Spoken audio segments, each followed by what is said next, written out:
Magkano ba gusto mo para tumigil ka sa drama mo, ha, Lara? Malamig na sabi ng Donya habang sinusuri ang lumang bag ni Lara na halos batas na. Hindi mo kayang buhayin ng batang yan. Tingnan mo nga, hindi sapatos maayos wala. Kung hindi mo kayang buhayin, ibigay mo sa amin. Baka sakaling maging tao pa siya. Napayuko si Lara. Pinipigilan ng luha. Hindi ko kailangan ng pera ninyo. May pagmamalaki kong pinalaki ko siya ng marangal. Kahit na mahirap kami. Ngunit bago pa siya tuluyang makalabas, dumating si Ethan. Bitbit ang folder. Talaga bang wala siyang karapatang maging Villarreal? Kung ako ang kanyang ama? Bago ka pa lang sa channel neto, ibang kwento ni Ate Jane, istorya mo, ikwento ko. Huwag kalimutang pindutin ang notification bell at subscribe button.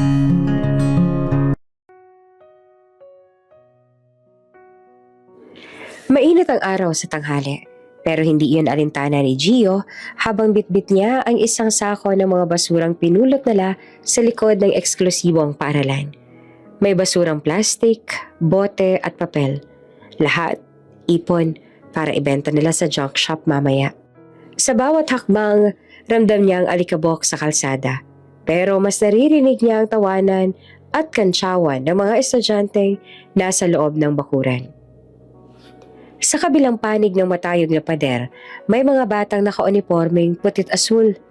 May backpack na mamahalin at may baong pagkain na hindi man lang nauubos. Napahinto si Gio saglit at tumingala. Sa siwang ng bakod, kita niya ang isang silid-aralan. Ang mga estudyante ay abala sa kanilang lecture habang ang guro ay nakasulat ng mahahabang formula sa board. Kahit saglit lang, tumigil ang mundo ni Gio. Parang gusto niyang pumasok, umupo, magsulat sa notebook. Gusto niyang matutong katulad nila. Hoy, Gio! Anong tinitingnan-tingnan mo dyan? Sigaw na isa sa mga batang kasama niya sa pagpipick up ng basura. Si Tantan. Halika na, makapagalitan pa tayo ni Mang Rudy. Ngumiti lang si Gio. Sandali lang, tapusin ko lang to. Tinignan niyang muli ang silid. At sa loob, isang batang lalaki nakatingin din sa labas. Nagkatinginan silang saglit. Parang dalawang mundo ang nagtagpo. Pero bago pa siya mapansin ng guro, mabilis siyang lumayo. Itinago ang sarili sa lilim ng puno. Pagbalik nila sa barong-barong, sinalubong sila ng mainit na simoy ng hangin at amoy ng nilulutong tuyo. Nandoon si Aling Bebang, kapitbahay nila, na palaging nakikialam pero mabait naman. Ay, Gio, namasura na naman kayo. Hindi ka ba napagod? Okay lang po, Bebang. Sayang din naman yung kita mamaya. Sagot ni Gio habang binubuhos ang laman ng sako. Sa loob ng bahay nila, makikita ang ilang perasong libro. Mga lumang notebook, lapis na halos ubos na ang haba. Pagkatapos magligpit, umupo siya sa harap ng maliit na mesa at binuklat ang isang lumang libro. Galing ito sa isang donasyon tinanggap niya noon mula sa isang librarian na naawa sa kanya. Kahit luma na to, aalagaan ko to. Pangako niya noon at tinupad niya nga iyon. Habang nagbabasa, narinig niya ang boses ng kanyang ina mula sa loob. Gio, kumain ka na muna bago ka magbasa. Huwag mong palampasin ng tanghalian mo. Opo, ma! Sigaw niya sabay turo sa binabasa. Mamaya na po, may maganda kasi ako nabasa rito tungkol sa mga planeta. Napangiti si Lara, ang kaniyang ina. Alam niyang matalino ang anak, pero mahirap ang buhay. Hindi nila kaya ang matrikula sa pribadong paaralan, kahit gustuhin pa niya. Kaya minsan, pinagmamasdan lang niya si Gio mula sa bintana habang nag-aaral gamit ang mga librong napulot o tinanggap. Kinabukasan, maagang nagising si Gio. Dala ang lumang bag na puno ng bote at papel. Naglakad siya papunta ulit sa paaralan. Sa bawat hakbang, parang dinig niya ang sariling tibok ng puso. Hindi dahil sa pagod, kundi sa kasabikan. Alam niyang muli niyang makikita ang mga estudyanteng iyon at ang silid na matagal niya nang pinapangarap. Pagdating niya sa likod ng paaralan, naglakad siya papunta sa bintana ng science classroom. Tahimik siyang sumilip. Gaya ng dati, sa loob, ang guro ay may hawak na test tube At ang mga estudyante ay nakatingin habang may experiment. Habang pinagmamasdan iyon ni Gio, hindi niya namalayang napangiti siya. Gusto ko rin matutong gumawa ng ganyan. Bulong niya sa sarili. Ngunit biglang may umalingaw-ngaw na sigaw. Hoy! Sino yan nasa labas, ha? Napatingin siya at nakita ang janitor ng paaralan, papalapit sa kanya. Agad siyang kumaripas ang takbo, bitbit ang lumang bag, tumalon sa maliit na bakod at nagtago sa likod ng lumang jeep.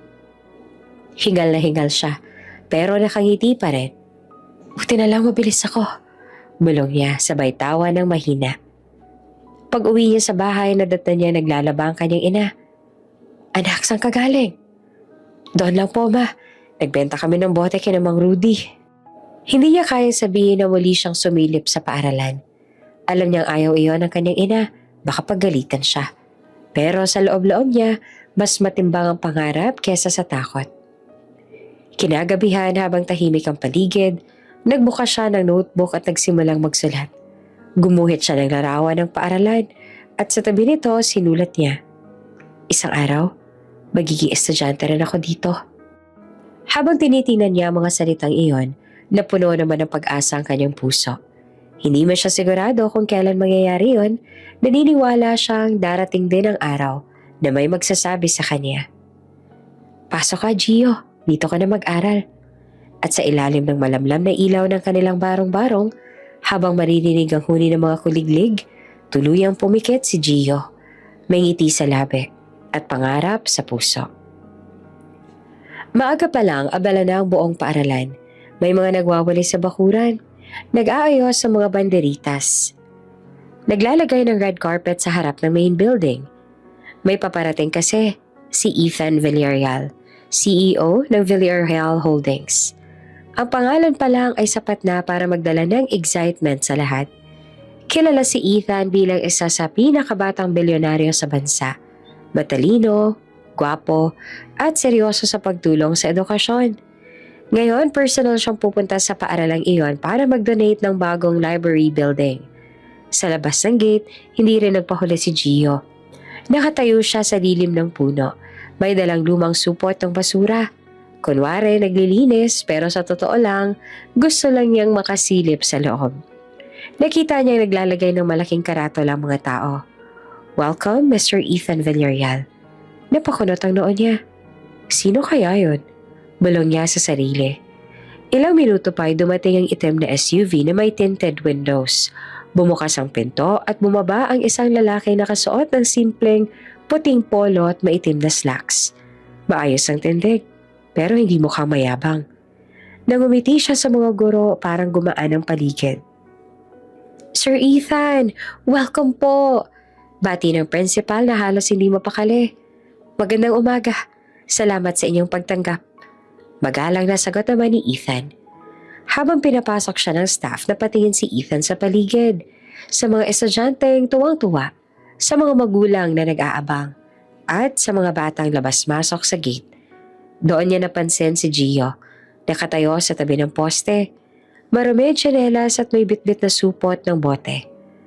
Ang iba siguro hindi na mapapansin ng ganitong bata, pero may kakaiba kay Ethan. Marunong siyang tumingin ng lampas sa itsura. Nakita niya nakatingin si Gio sa mga libro sa loob ng van ng paaralan. Mga bagong libro para sa library. Nakita rin niyang parang pinipigilan ng bata ang sarili na lumapit. Lumapit si Ethan. Hoy, bata, ano ginagawa mo rito? Biglang nanigas si Gio. Muntik pang mabitawan ang hawak na supot. Naglilinis lang po.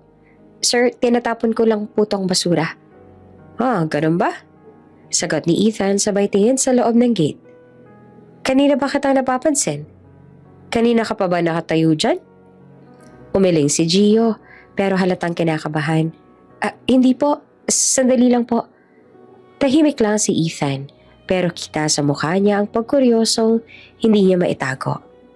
May kung anong kabigatan sa mga mata ng bata. Hindi takot, kundi parang may gustong sabihin pero hindi masabi. Lumapit pa siya ng bahagya. Gusto mo bang pumasok? Tanong niya. Bigla naman nagulat si Gio. Po? Ako? Ngumiti si Ethan. Oo, kanina ka pa nakatingin sa loob ng gate. Parang gusto mong sumilip sa loob ng school ah. Tahimik si Gio. Napayoko. Hindi naman po. Ano lang po, gusto ko lang pong matuto. Natigilan si Ethan. Iba ang datay ng mga salitang yon. Hindi to reklamo, hindi rin pakiusap. Isa itong tapat na hangarin mula sa isang batang hindi humihingi ng awa. Gusto lang talaga niyang mag-aral. Gusto mong matuto? Tanong ni Ethan na medyo nakangiti na. Pero hindi ka nag-aaral?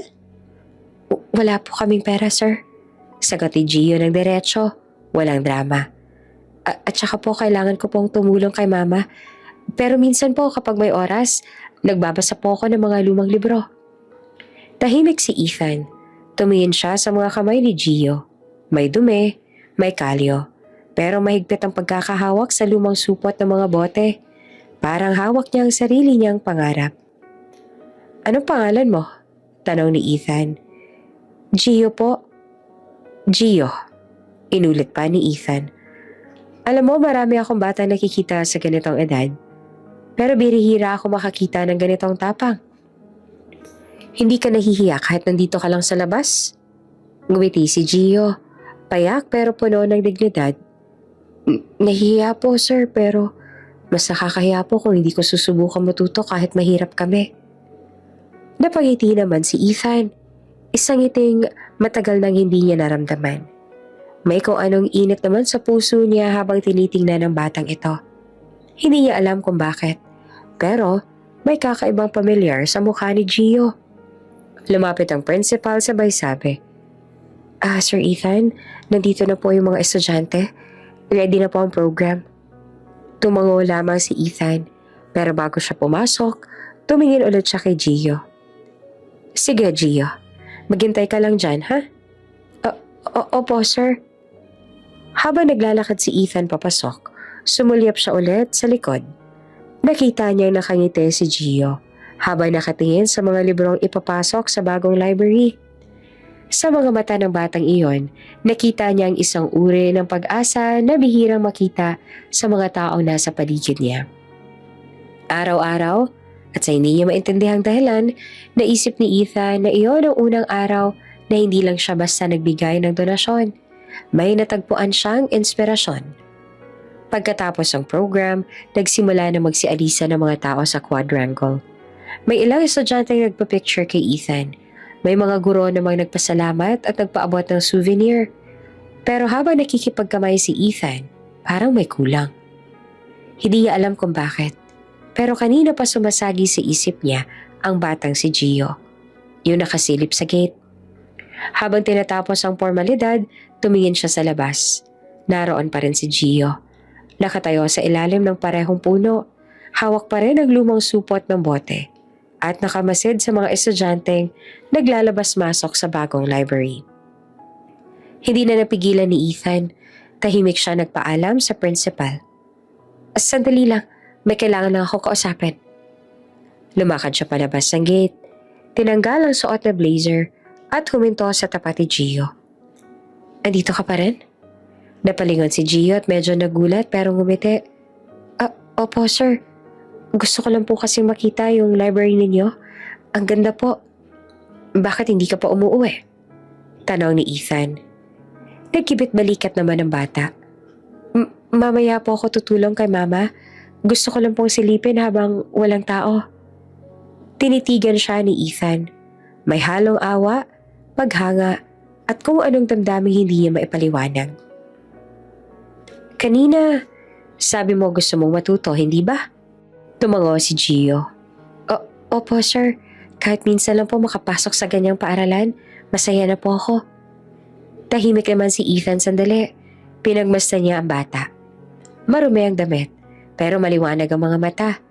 Yung tipong kahit ilang beses madapa, gusto pa rin bumangon. Biglang lumakas ang bibig niya, ang mga salita hindi niya rin inaasahan. Kung gusto mong mag-aral, saglit siyang huminto. Ako magpapaaral sa'yo.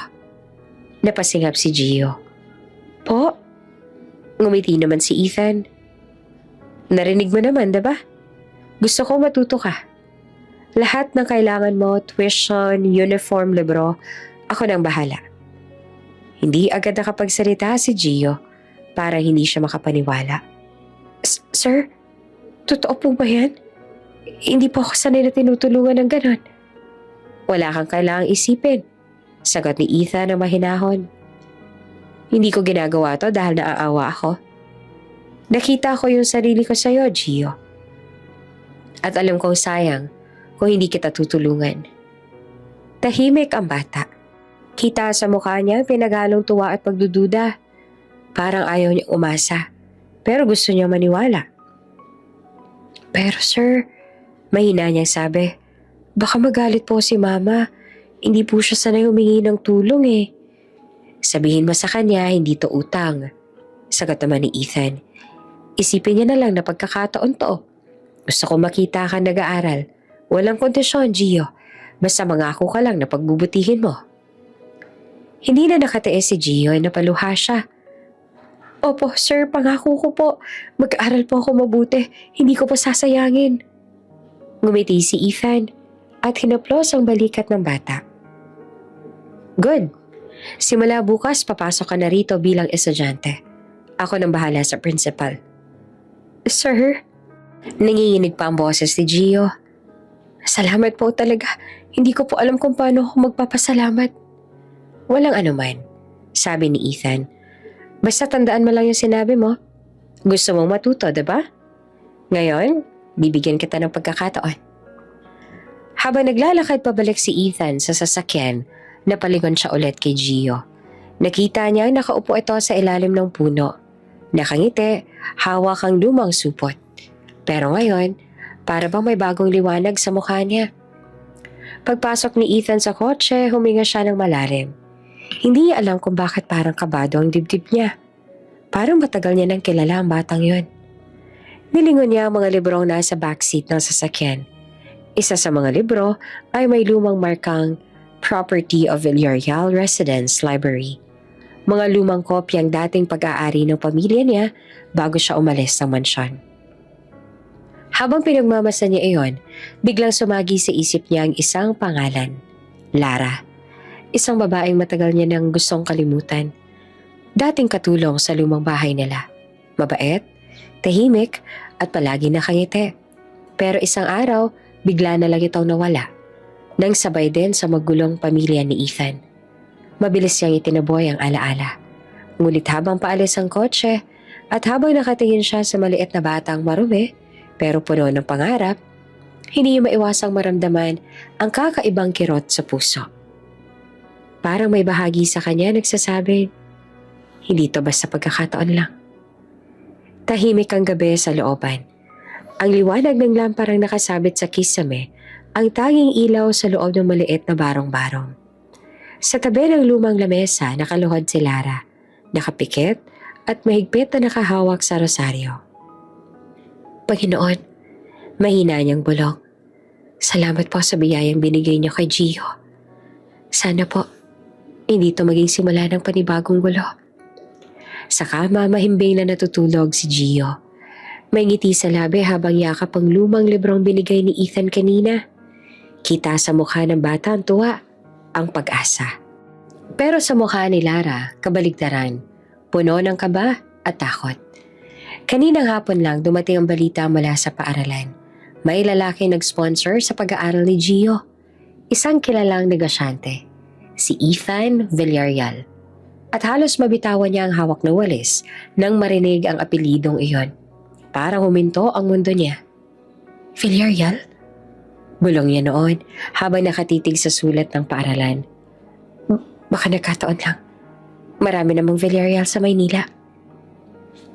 Pero nang mabanggit ng principal ang buong pangalan, Ethan Luis Villarreal, hindi na siya makakilos. Tumigil ang tibok ng puso niya saglit. Iyon ang pangalang matagal niya nang tinatakasan. Kinabukasan habang nag-aalmusal silang mag-ina, hindi mapakali si Lara. Ma, ang bait po ni Sir Ethan. Masaya sabi ni Gio habang hinihigop ang mainit na sabaw. Sabi po niya, siya na raw bahala sa tuition ko pati uniform at libro. Ngumiti naman si Lara. Pilit na tinatago ang kaba. Talaga? Buti naman anak. Pero tandaan mo ha, huwag ka masyadong umasa. Minsan may kapalit ang mga ganyan. Hindi po ma, sagot ni Gio, puno ng kumpiyansa. Sabi niya wala daw kapalit, basta raw mag-aral ako mabuti. Tumango naman si Lara, pero hindi maalis ang takot sa dibdib. Hindi niya kayang ipaalam kay Gio ang totoo, na ang lalaking iyon, ang nagbukas ng pinto para sa anak niya, ay ang parehong lalaking sinarahan ng tadhana noon. Habang pinapanood niya si Gio papasok sa eskwela, napahawak siya sa dibdib. Ethan, bakit ngayon ka pa bumalik? Kinagabihan habang nag-aayos si Lara ng mga damit, nalalaban, narinig niya ang mga kapitbahay na nagkukwentuhan sa labas. Alam mo ba, yung batang pinag-aaral ni Villarreal, taga rito lang daw. Swerte nung mag-ina. Oo nga, baka sakaling iangat na rin sila sa hirap ano? Napahinto si Lara. Parang nabigla siya sa bigat ng salitang mag-ina. Ayaw niya maging usap-usapan. Ayaw niyang malaman ng kahit sino na may koneksyon silang mag-ina kay Ethan. Mabilis niyang sinara ang bintana, sabay bulong sa sarili. Hindi dapat malaman. Kahit kailan. Pagdating ni Gio galing eskwela, tuwang-tuwa ito nagkwento. Ma, ang dami ko natutunan. May sarili pa akong upuan, ma. Tapos sabi ng teacher, matalino daw ako. Ngumiti si Lara. Pilit na pinapantayan ang saya ng anak. Siyempre naman, anak ko yan. Pero nang ilabas ni Gio ang ID at nakitang may perman Ethan sa ilalim bilang sponsor, parang tinusok ng karayom ang puso ni Lara. Pinagmasdan niya ang perma. Alam niya yon. Alam niya ang sulat kamay na yan. Noong araw, yun din ang perma na nasa mga sulat ni Ethan sa kanya. Mga sulat na pinulit niya na nung gabing pinalaya siya sa mansyon. Pagdating ng hating gabi, hindi pa rin siya mapakali. Umupo siya sa tapat ng pintana. Tinanaw ang paaralan sa di kalayuan. Nakikita pa niya mula sa malayo ang ilaw ng bagong library na pinagawa ni Ethan. Mukhang maganda nga, ma. Narinig yung sabi ni Gio ng isang gabi. Gusto ko maging librarian minsan. Gusto ko magturo ng mga bata. Napangiti siya, pero kasabay ng ngiti ang luha. Anak, hindi mo alam kung gaano kahirap itago ang katotohanan para lang mapanatiling payapa ang buhay natin. Alam niya hindi siya pwedeng magpakita kay Ethan. Hindi pa siya handa. Hindi niya kayang muling harapin ang lalaking minsan niyang minahal at lalong hindi niya kayang ipaliwanag kung bakit may batang kamukhang kamukha niya. Kinabukasan, maagang umalis si Gio. Nang maisara nito ang pinto, tahimik si Lara na lumuhod ulit sa altar. Panginoon, umiiyak na dasal niya. Kung ito na po ang kapalaran ng anak ko, tatanggapin ko. Pero sana po, huwag na po sana makilala ni Ethan kung sino talaga ako. Kung sakaling malaman man niya, baka hindi ko kayanin. Hinaplos niya ang larawan ni Gio sa altar. Yung lumang picture na nakangiti habang may hawak na lumang libro. Para sa'yo, anak. Bulong niya. Kahit ako na lang magtago sa dilim. Basta ikaw, mabuhay ka sa liwanag. At sa labas ng bintana, dumaan ang sasakyan ni Ethan. Hindi niya alam na ilang metro lang ang pagitan nila. Dalawang mundo. Magkalapit, pero hindi magtatagpo. Hindi pa. Maagang nagising si Gio sa unang linggo niya bilang opisyal na estudyante sa paaralan. Maingat niya isinuot ang bagong uniform na binigay ng paaralan. Medyo malaki pa nga at may tahi sa gilid. Pero sa kanya, parang pinakamahalagang damit ito sa mundo. Ma, ang ganda po nito! Tuwang-tuwa niyang sabi habang umaharap sa maliit na salamin. Ngumiti naman si Lara. Pinipigilang maiyak. Bagay sa'yo anak. Para kang tunay na estudyante. Totoo na po kasi ma, estudyante na ako. Sagot pa ni Gio. Sabay halik sa pisngi ng ina bago tumakbo palabas ng bahay. Habang pinagmamasdan siyang lumalayo, napahawak si Lara sa dibdib. Sana Gio, matupad mo lahat ng pangarap mo. Pagdating sa paaralan, kitang-kita ang pagkakaiba ni Gio sa mga estudyante. Habang ang iba naman ay may mamahaling bag, bagong sapatos at malilinis na gamit. Si Gio naman may lumang backpack na tinahi pa ni Lara at sapatos na halos punit na sa gilid. Uy, tignan mo yung bagong estudyante oh. Bulong ng isa. Nako, siguro scholar yan. Ang dumi ng pag eh. Di ata marunong magsuklay. Sabay tawa pa ng isa. Narinig naman lahat iyon ni Gio, pero ngumiti lang siya. Sanay siya sa mga ganoong komento. Sanay na siya sa pagtawa ng iba. Ang hindi nila alam, kabisado niya ang mga pakiramdam ng wala. At mas kabisado niya ang pakiramdam ng may pangarap. Sa unang klase, tahimik lang siya. Pero habang nagtuturo ang guro ng basic arithmetic, napansin ni Miss Reyes na si Gio lang ang mabilis sa sumagot. Okay, class. Kung may 3 kahon na may tig-5 libro, ilan lahat ang libro? Bago pa makasagot ang iba, taas kamay na si Gio. 15 po, ma'am.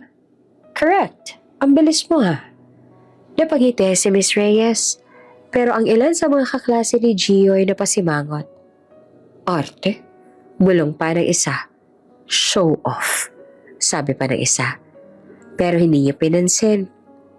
Sa halip, nag-focus siya sa blackboard. Gusto niyang patunayan hindi lang siya basta scholar. Kaya niyang sabayan kahit na sino. Lumipas ang ilang araw. Lumabas ang resulta ng exam. Nakapaskil sa bulletin board ang listahan ng mga top scorers. Nagkumpulan ng mga estudyante. Ay, si Lance ulit number 2. Sabi ng isa. Uy, si Bea number 3. Hanggang sa marinig ang isa pang sigaw. Wait lang, sino tong number 1? Gio de la Cruz? Sabay-sabay silang napalingon kay Gio na tahimik lang sa gilid. May hawak pang notebook. Siya ba yung bagong estudyante? Imposible. Hindi nga marunong mag-ayos ng gamit yun tapos top 1. Nako, baka may daya. Hindi sumagot si Gio. Lumapit na lang siya sa listahan at tahimik na tiningnan ang pangalan niya. Gio de la Cruz, rank 1. Ngumiti siya ng bahagya. Para sa kanya, sapat na yung makita niyang may bunga ang lahat ng pagpupuyat sa pagbabasa ng lumang libro ni Ethan. Sa labas ng silid nakamasid si Miss Reyes. Proud na proud sa kanya. Alam ko may potential tong batang to. Bulong niya sa sarili niya. Ilang araw lang lumipas, kumalat na sa buong paaralan ang balita. Yung scholar daw ni Mr. Villarreal top sa exam. Nako, baka kaya pinili siya ni Sir matalino talaga. Hanggang makarating ang balita mismo kay Ethan, na nasa opisina noon. Habang pinapakita ng sekretary ang report ng scholarship program, napansin niya ang pangalan. Gio de la Cruz. Binasa niya. Ito ba yung batang nakita ko noon? Opo, sir. Sagot naman ng sekretarya. Siya po yung tinulungan ninyong makapag-aral. Ang galing daw, top sa exam. Tahimik lamang si Ethan sandali, pero hindi maitago ang ngiti sa labi. Talaga? Sabihin niyo sa principal, ipagpatuloy lang nila. I want to see his progress personally. At sa unang pagkakataon, pagkatapos ng matagal na panahon, may kakaibang init ang naramdaman ni Ethan. Hindi niya alam kung bakit, pero may kakaibang koneksyon siyang naramdaman sa batang iyon. Parang hindi lang basta scholar. Kinabukasan, dumating si Ethan sa paaralan para mag-inspeksyon ng library. Habang naglalakad siya sa hallway, nakita niya si Gio na nakaupo sa labas ng silid. Nagbasa ng libro. Habang kumakain ng tinapay, lumapit siya na nakangiti. Oy, Gio, kumusta ka na? Napahinto ang bata, agad na tumayo. Sir Ethan, maayos po ako. Maraming po salamat talaga sa inyo. Hindi mo kailangang magpasalamat palagi, sabi pa ni Ethan. Narinig ko ikaw daw ang top sa exam? Namala naman si Gio at nahihiya. Opo, sir, swerte lang po siguro. Ngumiti naman si Ethan. Hindi yan swerte, iho. Galing mo yan. Keep it up, ha? Proud ako sa'yo. Hindi alam ni Gio kung ano sasabihin. Sa unang pagkakataon, may taong naniwala sa kanya nang walang kapalit. Pag alas si Ethan, tumingala siya sa langit. May ngiti sa labi. Sir Ethan, pangako, hindi ko kayo bibiguin. At sa di kalayuan, si Lara tahimik na nakasilip sa pader ng paaralan. Nakasuot ng cap at mask. Pinagmamasdan ng anak. Hindi siya makalapit. Pero sapat nang makita niyang masaya si Gio. Anak, kayang-kaya mo yan. Bulong niya. Kahit hindi mo alam, ang ama mong matagal kong minahal, siya rin ang dahilan kung bakit natupad ang pangarap mo. Maaga naglalabas si Lara sa gilid ng ilog. Suot ang lumang duster na may pilas na sa laylayan. Habang hinihimas ang hangin ng buhok niyang may puting hibla, tumingin siya sa malayo. Doon sa mataas sa pader ng paaralang pinapasukan ni Gio. Araw-araw halos ganoon ang eksena. Wala man siyang kayang ibigay na marangyang baon, hindi siya nawawala ng pag-asa. Siguro recess na nila. Mahina niyang sabi habang pinipiga ang basang damit. Sa isip niya, iniisip kung kumain na kaya si Gio o kung may nakausap na itong bagong kaklase. Sa gilid ng barong-barong, nakasabit ang lumang kalendaryo. Doon niya tinatandaan ang mga araw na may meeting sa school, mga petsang sinadya niyang iwasan. Kapag may sulat mula sa guro, si Aling Marites, ang kapitbahay nila, ang palaging umaattend at pumipirma bilang guardian. Sabihin mo lang anak na busy ako sa labahin. Laging paalala ni Lara. Ma, hindi ba pwedeng minsan lang kayo pumunta? Tanong ni Gio minsan habang inaayos naman ang notebook niya. Ngumiti lamang si Lara. Pilit na masaya. Ayoko anak, baka mapahiya ka lang. Alam mo naman, hindi ako marunong makihalubilo sa mga mayayaman. Tahimik si Gio, pero sa loob-loob niya, gusto niyang ipagsigawan na proud siya sa kanyang ina. Hindi lang niya alam kung paano sasabihin iyon sa harap ng mga kaklase na laging pinagtatawanan ang mga simpleng bagay. Tuwing tanghali, kapag uwian ng mga estudyante, nagtatago si Lara sa ilalim ng punong mangga sa tapat ng gate. Doon niya pinapanood ang anak. Minsan, dala niya ang lumang binoculars na hiram kay Aling Marites. Ay, anak ko, parang pinata na siya. Mahina niyang bulong habang nakangiti. Minsan, may nakasalubong siyang guro. Kayo po bang nanay ni Gio? Tanong ng guro. May ngiting magiliw. Hindi po. Tinitinan ko lang po yung anak ng kapitbahay namin. Mabilis siyang sagot bago umalis. Nanginginig ang kamay niya habang naglalakad palayo. Pag-uwi sa bahay, pinunasan niya ang pawis sa noo at sinubukang magpakasaya. Pero tuwing tahimik na ang paligid, bumabalik sa kanya ang tanong, hanggang kailan ko kaya itatago to? Isang gabi habang nagluluto siya ng tinolang manok na halos puro sabaw, biglang nagtanong si Gio. Ma, kailan ko po kayo makikilala si Papa? Natigilan si Lara. Umusok ang sabaw habang nagkakandara pa siyang magbukas ng kalan. Hindi ko alam anak. Mahina niyang sagot. Basta maniwala ka, mabait yung papa mo. Patay na po ba siya? Tanong ulit ni Gio. Hindi anak, nasa malayo lang siya. Tapos ay ngumiti siya kahit ramdam ni Gio na may bigat sa mga mata nito. Pagkatapos kumain, naglinis si Lara habang si Gio naman ay nag-aaral. Sa lamesa may maliit na garapon na puno ng barya. Ipon niya para sa tuition ni Gio kapag nawala na ang tulong ni Mr. Villarreal. Tuwing maghuhulog ang barya sa garapon, parang may kasabay na paghinga ng ginhawa at takot. Habang nag-aayos ng labada, kinabukasan, may narinig siyang usapan sa labas. Yung batang si Gio, anak daw ng janitress, sabi ng isang ale. Kaya siguro hindi na-attend ng mga meeting ano? Sagot naman ng isa. Tahimik lamang si Lara, pero nag-init ang dibdib niya. Ayaw niya mapag-usapan ng anak na parang chismis. Nang gabi rin yun, umupo siya sa gilid ng kama at kinuha ang lumang kahon sa ilalim. Doon nakatago ang mga alaala. Isang litrato niya kasama si Ethan Villarreal. Parehong masaya. Hinaplos niya ang larawan. Ethan, hindi mo alam. Anak mo siya.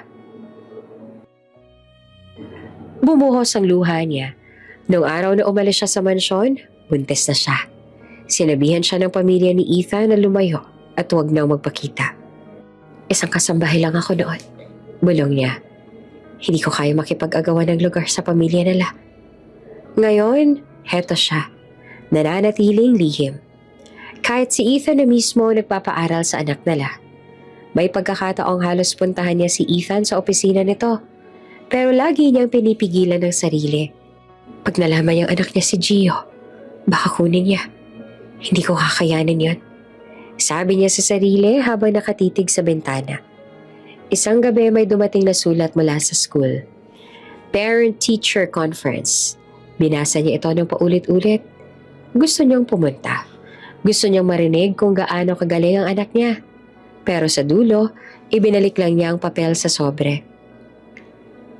Sabihin mo na lang kay ma'am na may trabaho ako anak ha. Pakiusap niya kay Gio. Pero ma, gusto ko pong kasama kayo. Next time na lang, sagot ni Lara.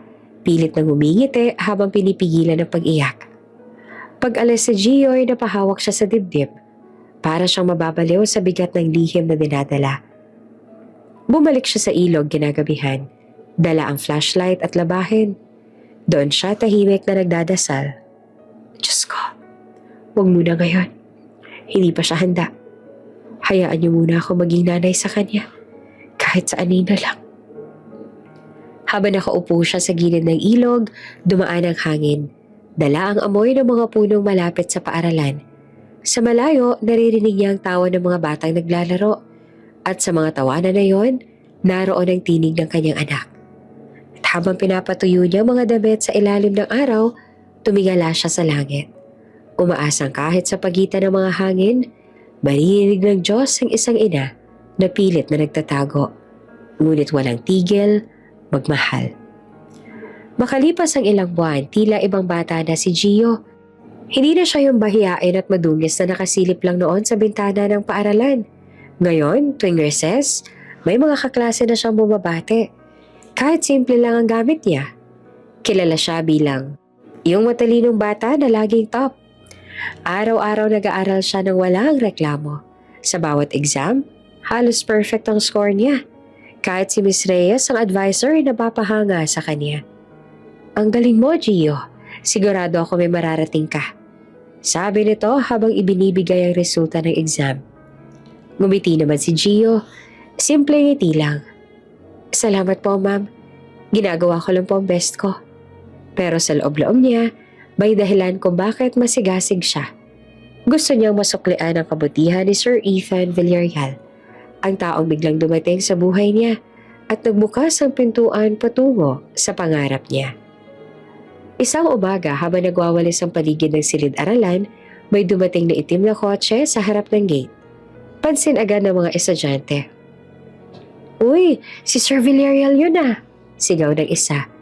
Siya yung CEO na nagdodonate ng library, di ba? Bulungan ng mga guro. Lumabas si Ethan mula sa kotse. Nakasuit at mukhang seryoso pero mabait ang ngiti. Nakita niya agad si Gio na nakatayo sa gilid. May hawak pang walis. Gio, tawag niya. May oras ka ba mamaya? Kinabahan naman si Gio. Opo sir, bakit po? Ngumiti si Ethan. Narinig kong top ka ulit sa klase mo. Gusto ka tang imbitahan sa bahay. Gusto kong ipagdiwang yan. Simple lang ha. Parang anak na rin ang turing ko sa'yo. Hindi naman makapaniwala si Gio. Talaga po, sir? Halos nanginginig ang tinig niya. Oo naman, sagot ni Ethan. Sabihin mo lang sa nanay mo, ihatid ka ng driver ko. Pag-uwi ni Gio, halos tumalon siya sa saya. Ma, pupunta raw ako sa bahay ni Sir Ethan. Sigaw niya habang tumatakbo papasok ng barong-barong. Nagtigil si Lara sa paghahanda ng hapunan. Nanlaki ang mga mata niya. Ha? Bakit ka pupunta ron, anak? Ipinagdiriwang lang daw po yung pagiging top ko. Promise ma, babalik din ako agad. Tahimik lamang si Lara. Pilit pinipigilan ng kaba. Hindi alam ni Gio sa loob ng ina, may halong takot sa tuwing nababanggit ang pangalang Ethan. Ngumiti si Lara, kahit nanginginig ang labi. Sige anak, pero mag-iingat ka ha? At huwag kang magtatagal. Opo ma, promise. Kinabukasan, maaga siyang sinundo ng driver ni Ethan. Habang bumabiyahe, Hindi makapaniwala si Gio sa mga tanawin. Malalawak na kalsada, mga bahay na parang kastilyo. Sir, ganito po pala kayaman ng mga Villarreal? Mahina niyang bulong nang makita ang gate. Pagbaba, sinalubong siya ng gwardya. Pagpasok niya sa loob ng mansyon, halos mapanganga siya. Malinis, mabango, at puno ng mga chandelier. Pero may isang bagay na agad niyang napansin. Mga painting sa dingding. Puro portraits sa mga babae at bata. Sir, ang ganda po ng bahay ninyo, sabi niya habang nakatingin sa paligid. Ngumiti naman si Ethan. Salamat, Gio. Dati tahimik lang dito. Ngayon parang may bagong sigla na. Dinala siya ni Ethan sa malaking dining room. Doon may handang spaghetti, fried chicken, at cake na may nakasulat pang congratulations, Gio. Wow! Halos hindi makapaniwalang binatilyo. Para sa'yo yan, sabi ni Ethan. You deserve it, Gio. Habang kumakain, nagtatanong si Ethan tungkol sa buhay niya. Nasaan nga pala ang nanay mo? Matagal ko nang gusto siyang makilala. Napayuko si Gio. Lagi po kasing busy si mama. Sa trabaho. Minsan sa labahan. Minsan po sa bahay lang. Pero okay lang po siya. Ngumiti si Ethan. Mabuti. Siguradong proud siya sa'yo. Pagkatapos silang kumain, inaya ni Ethan si Gio na maglibot sa mansyon. Gusto mo bang makita ang library? Tanong niya. Opo, sagot ni Gio. Masiglang masigla. Habang naglalakad, napansin ni Gio ang mga larawan sa hallway. Isang painting ang nakakuha ng atensyon niya. Isang batang babae na nakaupo sa hardin. Nakangiti habang may hawak na bulaklak. Tumigil siya. Sir, sino po yan? Tanong niya na nakatingin sa painting. Lumapit si Ethan at saglit na natahimik. Yan. Matagal ng painting yan. Isang taong mahalaga sa akin noong bata pa ako. Pero matagal na kami hindi nagkikita. Hindi naman maipaliwanag ni Gio, pero may kakaibang pakiramdam siyang bumalot sa kanya. Para bang pamilyar ang ngiti ng babae sa painting. Habang nakatitig, para bang may kung anong kirot sa puso niya. Isang hindi matindihang lungkot at aliw. Parang familiar po siya. Mahina niyang sabi. Ngumiti naman si Ethan. Baka nagkataon lang anak. Ngunit sa loob-loob niya, may kakaibang kirot din. Ang larawang iyon ay si Lara. Ang dating kasambahay na biglang nawala noon. Ang babaeng minsan niyang minahal. Nang paalis na si Gio, sinamahan siya ni Ethan palabas. Gio, nais kong ipagpatuloy mo yan, ha? Kung may mga kailangan ka, sabihin mo lang. Opo, sir. Maraming salamat po talaga. Habang nasa loob ng kotse pabalik, hawak ni Gio ang maliit na libro na ibinigay ni Ethan. Dream big, work hard. Ngumiti siya. Salamat, sir. Sana maging katulad niyo ako balang araw. Pag uwi niya ay sinalubong agad siya ni Lara. Kamusta? Kumain ka na ba? Opo, ma. Ang bait po talaga ni Sir Ethan. Ang laki ng bahay. May mga painting po siya ng mga babae.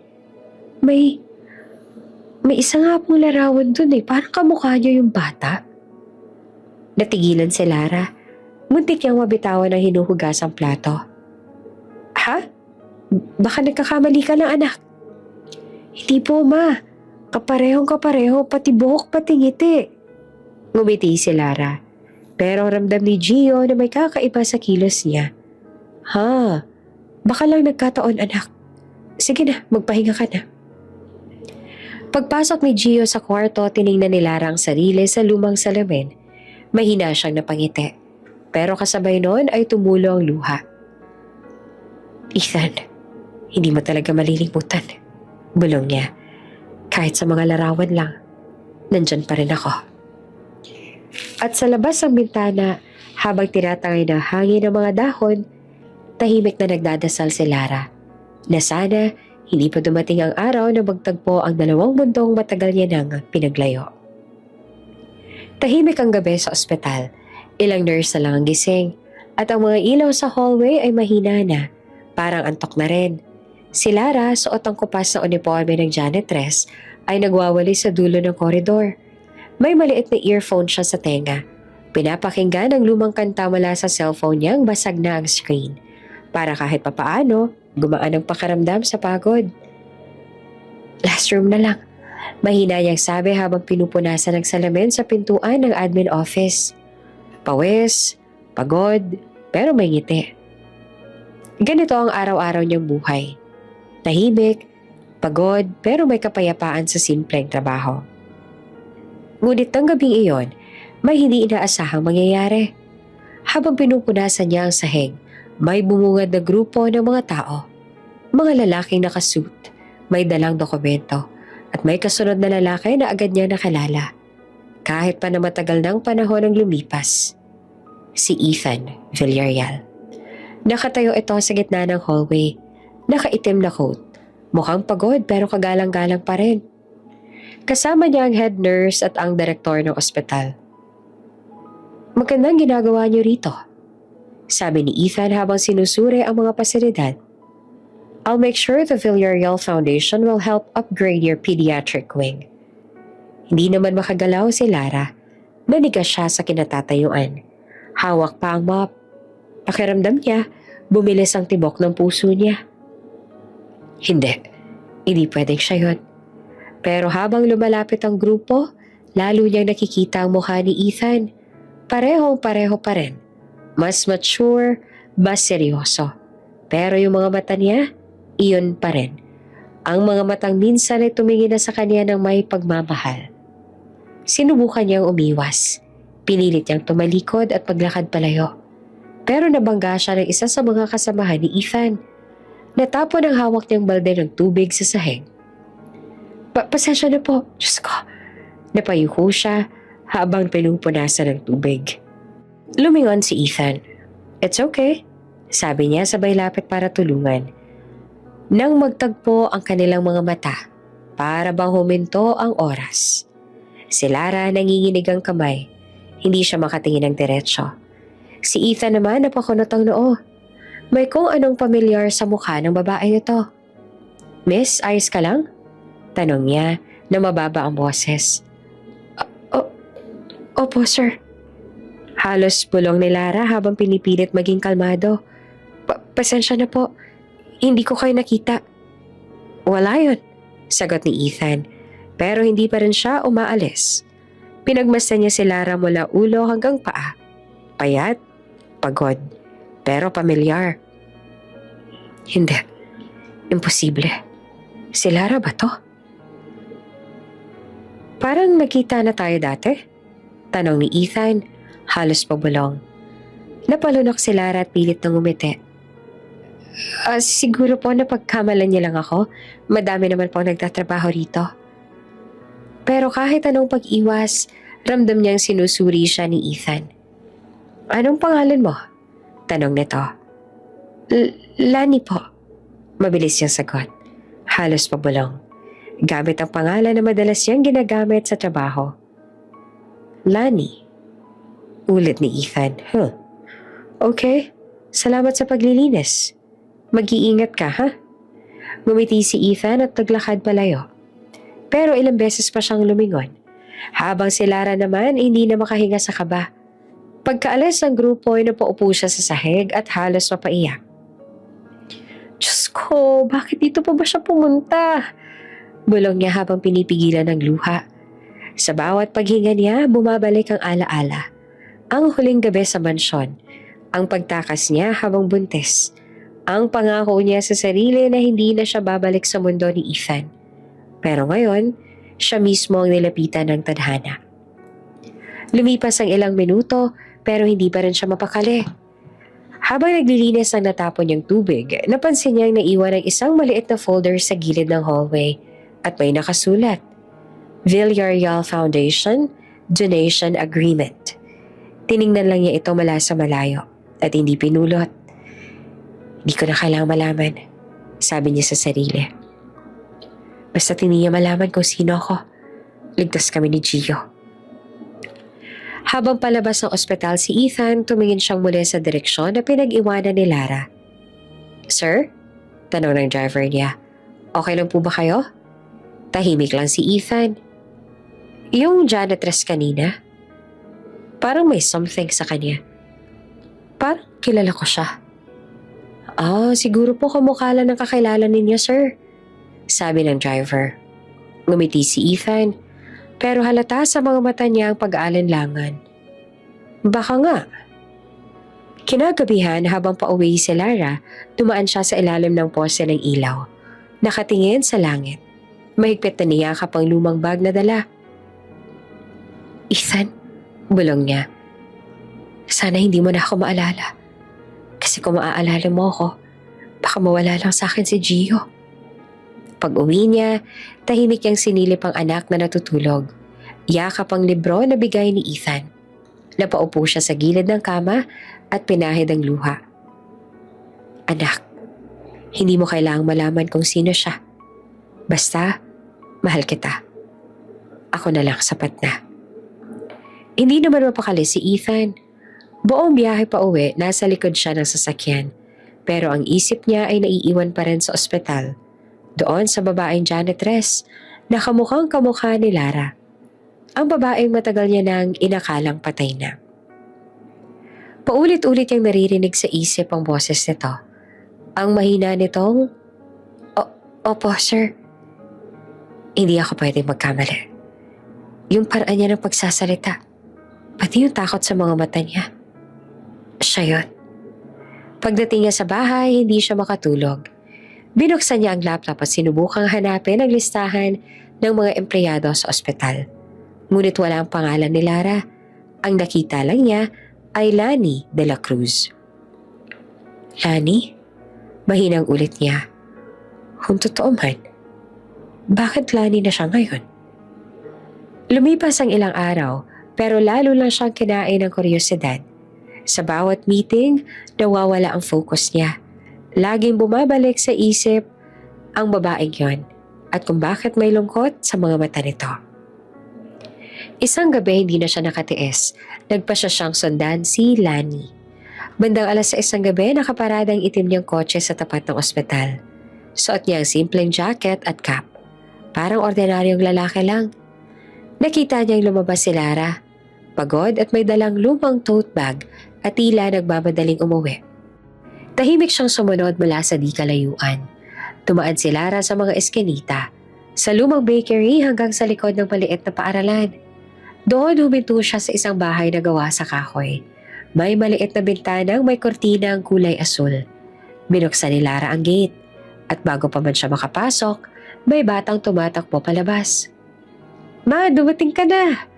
Parang tinamaan ng kidlat si Ethan. Napatigil siya sa gilid ng kalsada. Ang boses ng bata, masigla, malambing at puno ng saya. Lumuhod si Lara at niyakap ang bata ng mahigpit. Oo anak, andito na si mama. Kumain ka na ba? Hindi pa po. Si Aling Marites nagluto po ng adobo. Pero sabi ko, hintayin ko kayo para sabay tayong kumain. Ngumiti naman si Lara at hinaplos ang buhok ng bata. Nako, salamat anak. Ngunit si Ethan halos hindi makahinga habang pinagmamasan ang eksenang iyon. May anak siya. Bulong niya sa isip. Ibig sabihin, may pamilya na siya ngayon.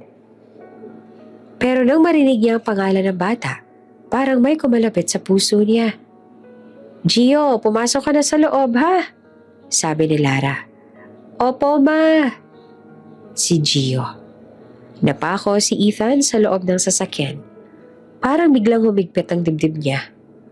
Ang boses ng bata, pamilyar. May tono ng sariling dugo. Napatitig siya habang sinasara ni Gio ang kalawanging gate. Tsaka tumakbo papasok ng bahay. Hindi alam ni Ethan kung bakit nanginginig ang kamay niya, pero alam niyang may natuklasan siyang hindi basta-basta. Parang may bumalik na alaala. Ang mga huling gabi nilang magkasama ni Lara bago itong mawala.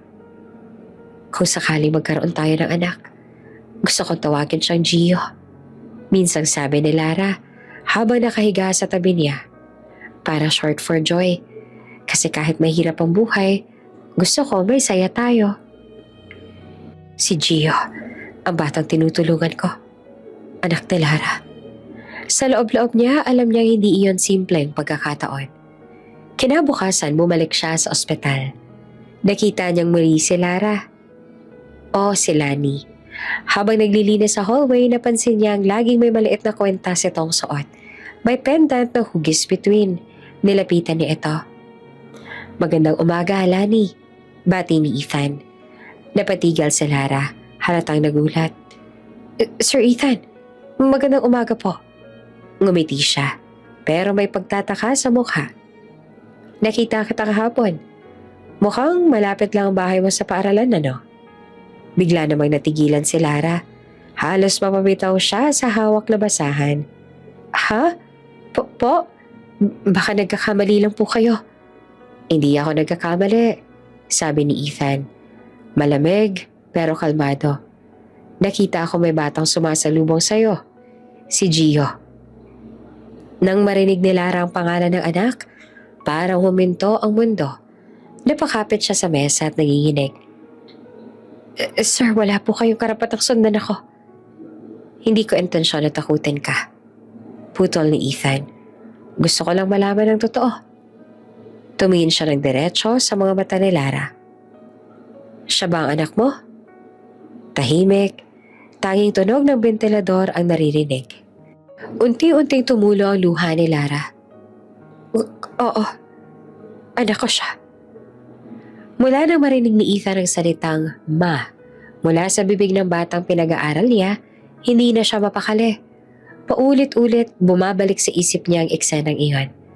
Ang yakap ni Lara sa bata, ang ngiti ni Gio, at ang kakaibang pakiramdam na tila matagal ng koneksyon sa puso niya. Hindi siya makatulog.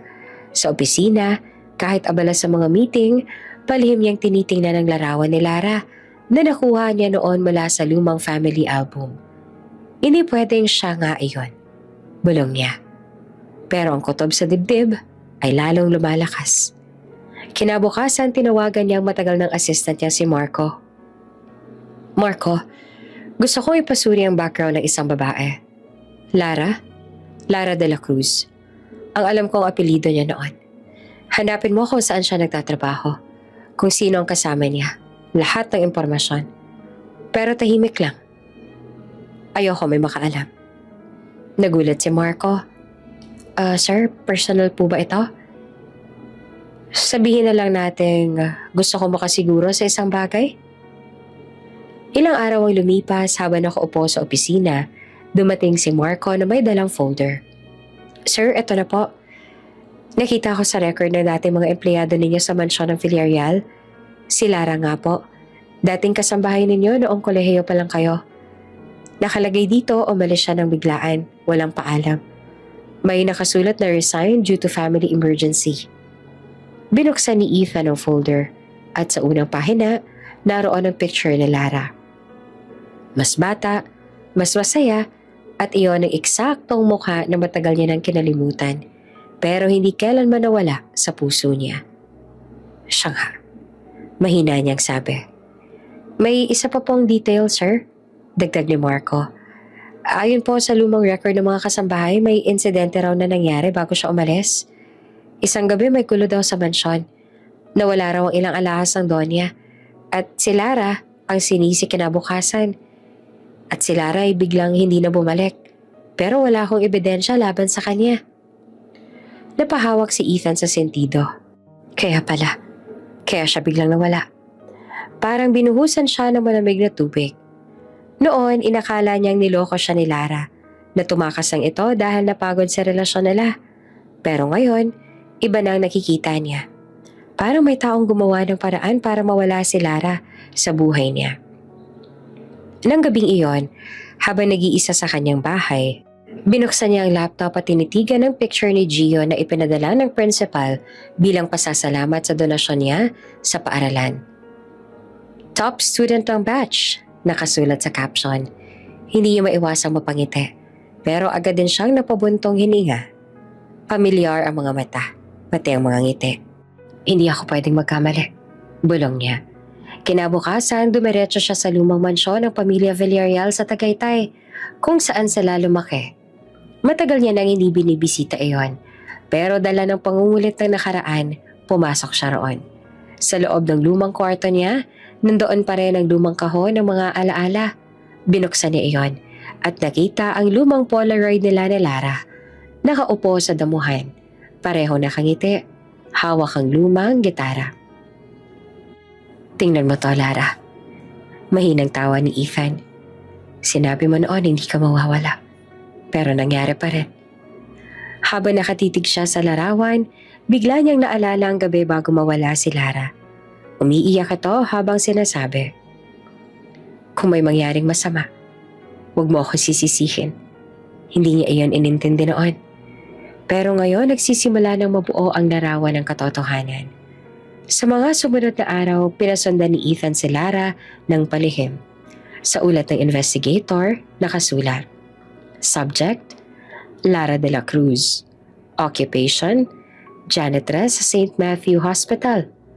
Address, Barangay San Isidro, malapit sa Northfield Academy. May anak na lalaki. Edad, 13. Pangalan, Gio de la Cruz. Nang mabasa ni Ethan iyon, parang huminto ang oras. Gio, binigkas niya ang pangalan. De la Cruz. Parehong apelido. Parehong edad na tatama sa panahong nawala si Lara. Lumakas ang tibok ng puso niya. Kung totoo ang iniisip ko. Tumigil siya at hindi alam kung matatakot ba o matutuwa. Sa unang pagkakataon, sa maraming taon, may halong pag-asa at takot ang damdamin niya. Kinagabihan nagpunta siyang muli malapit sa bahay ni Lara. Sa malayo, nakita niyang magkasabay kumain ng mag-ina. Maliit ang lamesa, pero puno ng tawanan. Si Gio tawang-tawa habang nagkukwento. Si Lara, tahimik lang pero nakangiti. Iyon ang eksaktong larawan ng pamilya na matagal nang ninanais ni Ethan. Ngayon, sigurado na siya. Hindi yon basta pagkakatulad lang. Si Gio, ang batang tinutulungan niya, ang batang gustong matuto, ay malamang siya ring batang iniwan sa kanya ng nakaraan. Habang tinitingnan sila mula sa dilim, mahina niyang bulong. Gio, kung anak kita, hindi na ako papayag na mawala ka ulit. Gabi na nang muling bumalik si Ethan sa barong-barong ni Lara. Hindi siya mapakali mula nang matuklasan ang mga dokumento. At gusto niyang marinig mismo kay Lara ang katotohanan. Tahimik siya nakatayo sa tapat ng maliit na bahay. Pinagmamasa ng liwanag mula sa loob.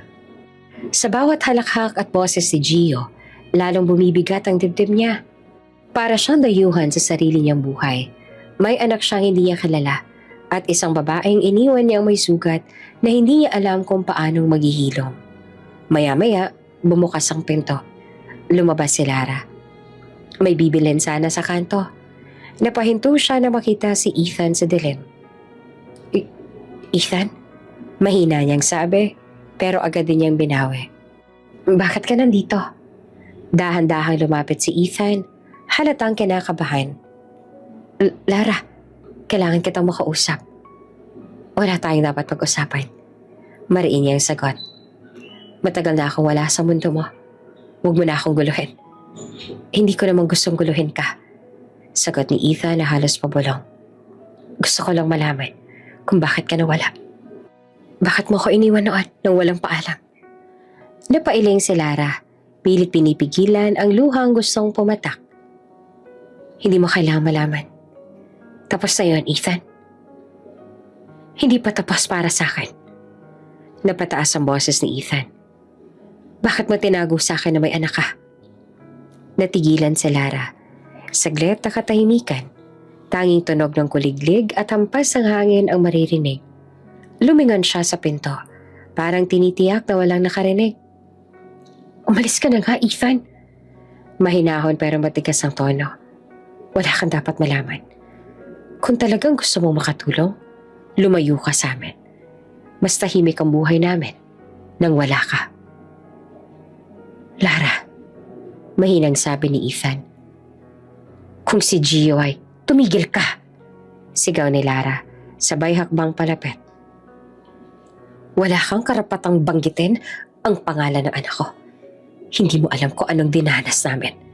Hindi mo alam kung gaano kahirap magpalaki ng bata ng mag-isa.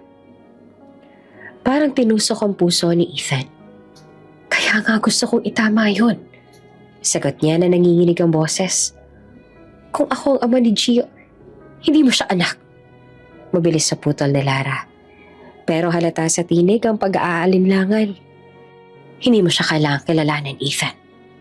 Hindi mo kailangang maramdaman kung paanong magutom o kung paanong itago ang anak mo para hindi pagtawanan ng mga kapitbahay.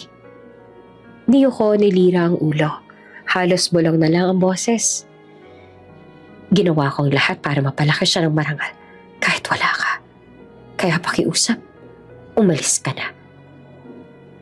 Tahimik si Ethan. Sa loob-loob niya, ramdam niya na may ibang tinatago si Lara. Isang bagay na pilit nitong pinipigilan sabihin. Kung wala akong karapatan, bakit ganito ang pakiramdam ko? Bulong niya. Bakit kapag tinitingnan ko siya, parang nakikita ko sarili ko? Hindi naman nakasagot si Lara. Sa halip, umiwas siya ng tingin at nagsimulang pumasok sa bahay. Ngunit bago pa siya makapasok, biglang may narinig silang malakas na ubo mula sa loob. Ma, hingal na tawag ni Gio. Gio! Napasigaw si Lira at agad na tumakbo papasok. Sumunod naman si Ethan. Naabutan nila si Gio na nakaluhod sa sahig. Hawak ang dibdib at hirap huminga. Anak! Nanginginig ang kamay ni Lara habang pinupunasan ng pawis ang anak. Wala ka na bang gamot? Diyos ko!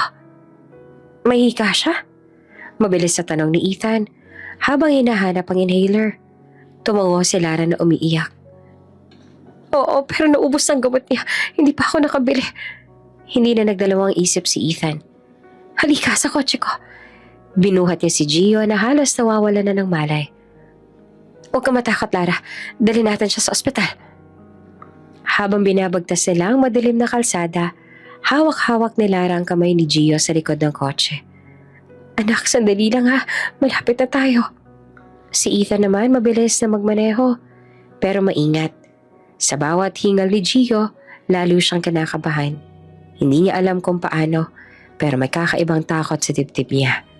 Takot na baka mawala ang batang iyon. Pagdating sa ospital, agad niyang tinawag ang mga nurse.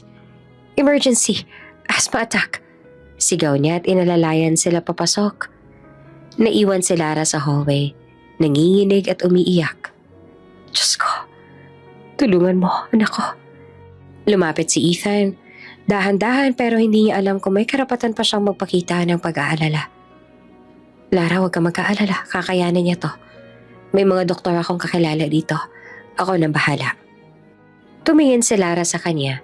Basang-basa ang mukha sa luha. Bakit mo pa ginagawa to, Ethan? Hindi mo kailangang tumulong. Wala ka naman dapat malaman.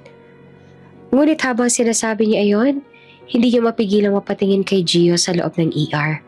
Nakahiga, nakakabit sa oxygen mask. Habang ang batang iyon ay literal na pinaglalaban ng bawat hinga. Hindi niya napigilan. Sa gitna ng pag-iyak, napasigaw siya.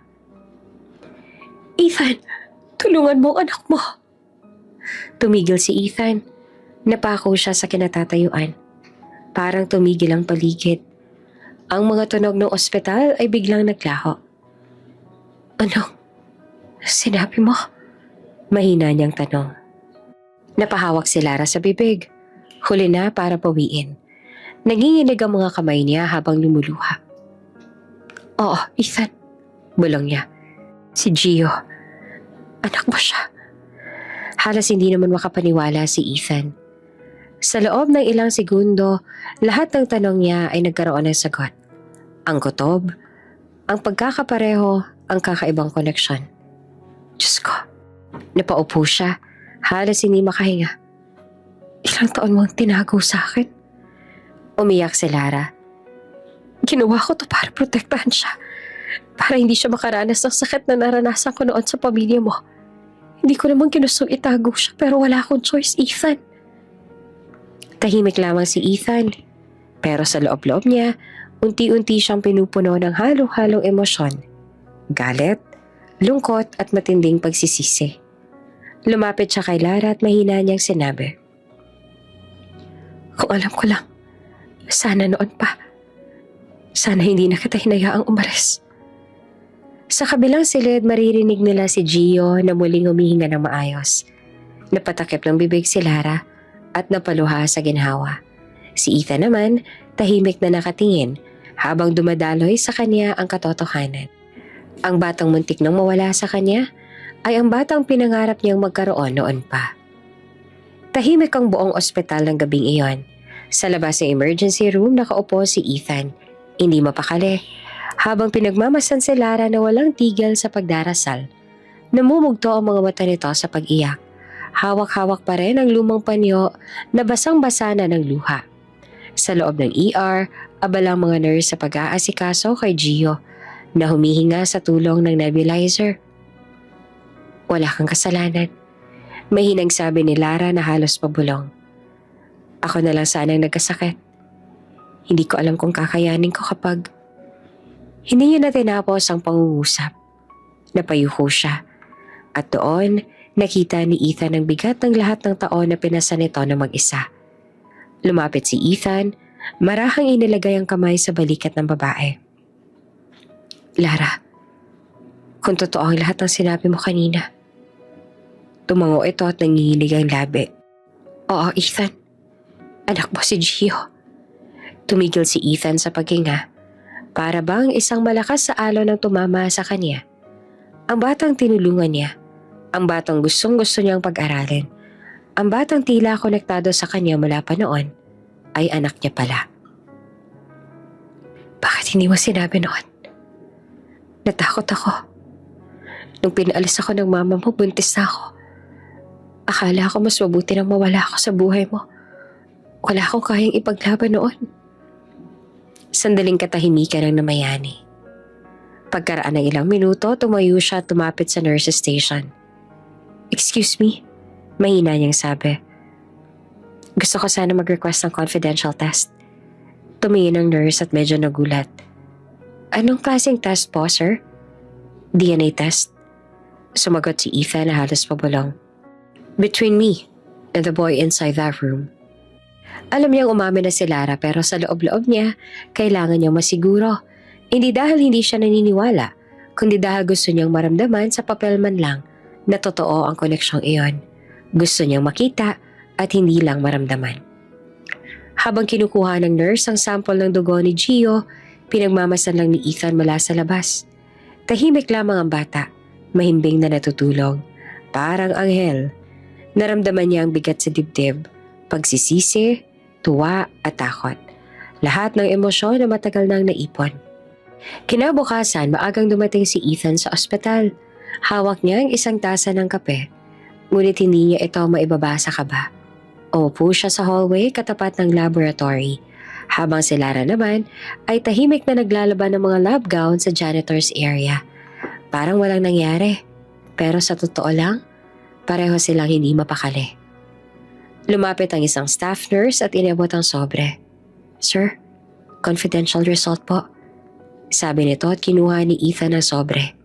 Nanginginig pa ang kamay. Pagbukas niya, bumungad ang salitang matagal niyang pinananabikan.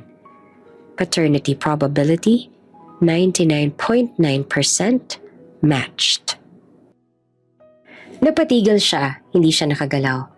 Parang biglang huminto ang lahat ng tunog sa paligid. Ang mga tao, ang makina, ang ingay ng ospital. Naglaho. Ang tanging naririnig niya ay tibok ng puso niya. Dahan-dahan niyang hinaplos ang papel. At sa bawat linya, nararamdaman niyang bumabalik ang mga taon na nawala. Ang batang laging nakangiti kapag binibigyan niya ng libro. Ang batang nagtitiis maglakad araw-araw para makapasok. Ang batang nagsasabi ng, gusto ko lang pong matuto, sir. Ngayon, alam niya na kung bakit ganang kalalim ang koneksyon nila. Dahil dugo niya pala ito. Anak niya. Lumapit siya kay Lara. Tahimik na naglalaba pa rin. Parang wala pang lakas ng loob na kausapin siya. Lara, mahinahon niyang sabi. Tumingin ito, bakas ang pagod at takot sa mga mata. Bakit? Ano na naman yan? Tahimik si Ethan sandali, tsaka marahang umiti. Nangingilid ang luha. Tama ka. Siya ang anak ko. Anak ko nga si Gio. Napahinto si Lara. Ano sabi mo? Totoo lahat ang sinabi mo. Sabi ni Ethan at pinakita ang papel.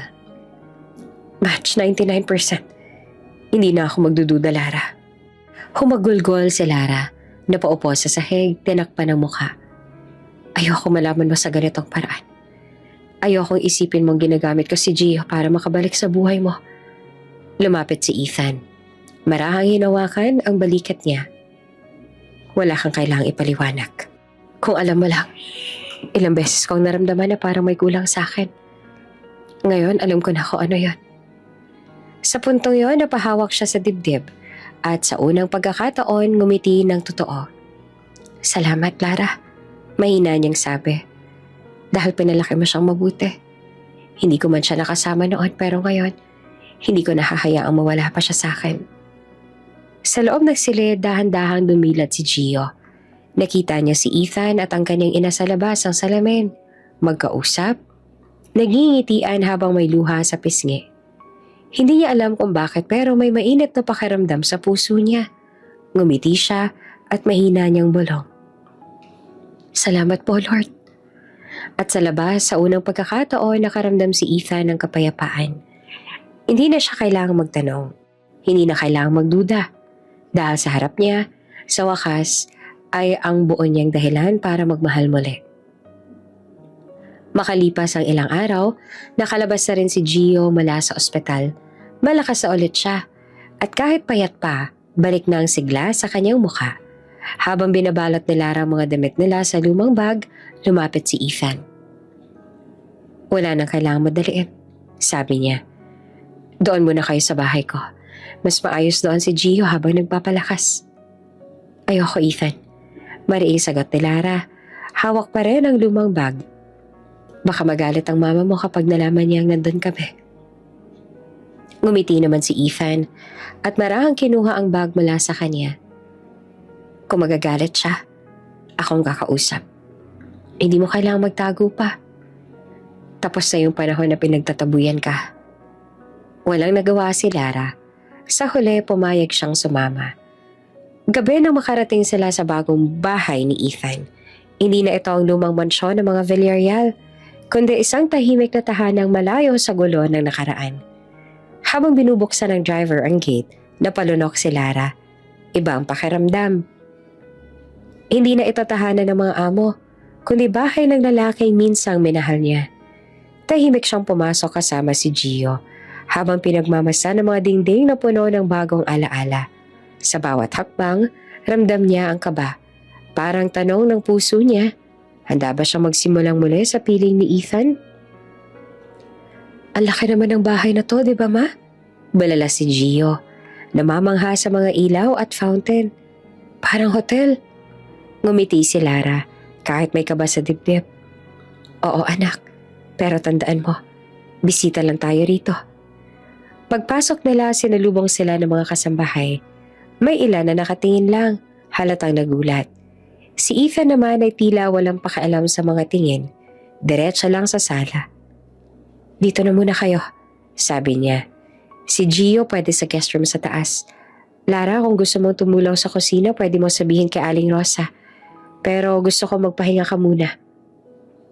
Hindi man niya sabihin, alam ni Lara.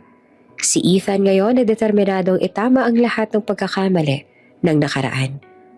Ngunit hindi pa man sila nakakapagpahinga, biglang bumukas ang malaking pinto. Ethan Luis Villarreal.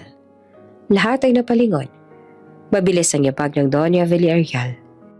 Nakasuot ng mamahaling bestida, pero matalim ang tingin.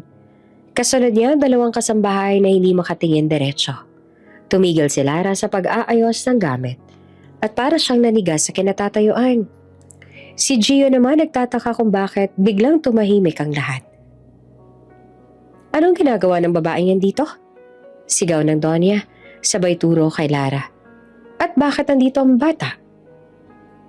Ma, pakinggan mo muna ako. Mahinahon na sabi ni Ethan, pero mahigpit pa rin ang panga. Walang dapat pakinggan. Sabat ng Donya na nanginginig sa galit. Hindi pa ba sapat ang ginawa ng babaeng niya noon? Ginamit ka niya. Pinahiya ang pamilya natin. At ngayon, balak mo pa siyang ibalik sa buhay mo? Napayo ko si Lara. Nanginginig ang kamay. Donya, wala po akong balak. Pigilan mo yung drama mo, Lara. Sigaw ng matanda. Alam ko ang kaya ka lang bumalik. Dahil alam mong mayaman na si Ethan. Ginamit mo pa yung batang yan para makabalik sa amin? Hindi na nakatiis si Ethan. Ma, tama na. Malakas yung sabi. Hindi siya bumalik para manghingi. Ako nag-imbita sa kanila. Si Lara ang nagpalaki sa anak ko. Habang ako, wala. Wala akong alam dahil tinago niyo sa akin ng totoo noon. Napaatras ang Donya. Anak mo? Halos hindi naman makapaniwala. Anak mo yung batang yan? Tumango si Ethan at lumapit kay Gio. Oo, ma. Anak ko si Gio. Tumingin ang matanda sa bata. Halatang hindi makapaniwala. Hindi pwedeng totoo yan. Mahina niyang sabi. Hindi pwedeng. Ngunit nakita niya sa mukha ni Gio ang mga mata ni Ethan. Ang forma ng labi at maging ngiti. Diyos ko. Napalayo siya ng hakbang. Ethan, alam mo bang sinira ng babaeng yan ang buhay mo noon? Dahil sa kanya, halos mawalan ka na ng pangalan sa lipunan. Lumapit si Lara, umiiyak. Donya, hindi ko po sinira ang anak ninyo. Ako pong sinira ninyo. Pinalayas ninyo ako noon nang walang kasalanan. Nang hindi man lang ako nakakapagpaliwanag. Pinagbintangan ninyo ako nagnakaw. Pero ang totoo, wala naman akong ninanakaw kundi ang pagmamahal niya. Napakawalang hiya mong babae ka. Sigaw ng Donya. At bigla niyang sinampal si Lara. Napahinto si Gio. Nanlaki ang mata. Ma? Sigaw niya at mabilis na tumakbo sa harap ng ina. Huwag niyo pong sasaktan si Mama. Parang may matalim na tumusok sa puso ni Ethan sa tagpong iyon. Agad niyang hinawakan ang kamay ng Donya. Ma, tama na to. Galit niya sabi. Si Lara ang minahal ko noon. At hanggang ngayon, siya pa rin. Ethan, mangiyak-iyak na wika ng matanda. Hindi mo alam ang sinasabi mo. Alam ko, sagot ni Ethan na mariin. Buong buhay ko, nagkamali ako sa pakikinig sa inyo. Pinabayaan ko mawala si Lara dahil sa takot. Dahil sa dangal ng pamilya. Pero ngayon, ayoko nang mabuhay sa kasinungalingan. Siya ang babaeng minahal ko noon at siya pa rin ang mahal ko ngayon. At ang batang yan, anak ko, dugo ko. Tahimik ang buong sala. Tanging hikbi ni Lara at mabigat na paghinga ng Donya ang naririnig. Kung hindi niyo kami kayang tangkapin, patuloy pa ni Ethan. Aalis kami. Pero sana bago niyo kami tuluyang husgahan, isipin ninyo. Ilang taon kayong nabuhay nang hindi alam na may apo kayo. Tatanda kayong may galit sa puso. Habang may batang lumalaki na ang gusto lang ay mag-aral at mapabuti. Unti-unti napayo ko ang Donya. Nanginginig ang kamay. Hindi ko alam. Mahina niyang sabi. Lumapit si Gio, dahan-dahan at marahang hinawakan ng kamay ng matanda. Lola, mahina niyang wika. Hindi ko po kayo kilala pero kung si Papa at Mama po ang pinag-aawayan ninyo, sana po, huwag niyo na po kayong magalit. Aalis na lang po kami. Gusto ko lang po maging masaya kami sana. Tumulo ang luha ng Donya. Sa unang pagkakataon, hindi siya makasagot at umalis ang Donya. Habang pinagmamasdan ni Ethan ang eksena, mahigpit niyang hinawakan ang kamay ni Lara. Tapos na ang takot, Lara. Bulong niya. Simula ngayon, ako na ang kakampi mo. Wala na makakahiwalay sa atin. At sa unang pagkakataon, sa loob ng bahay na minsan naging success sa pagkawasak nila, naramdaman ni Lara ang tunay na katahimikan. Kahit pa may galit at kirot, may liwanag na ring unti-unting sumisilip. Tahimik ang umaga sa bahay ni Ethan. Si Gio ay abala sa pag-aayos ng kanyang mga gamit para pumasok. Habang si Lara naman ay nagluluto sa kusina.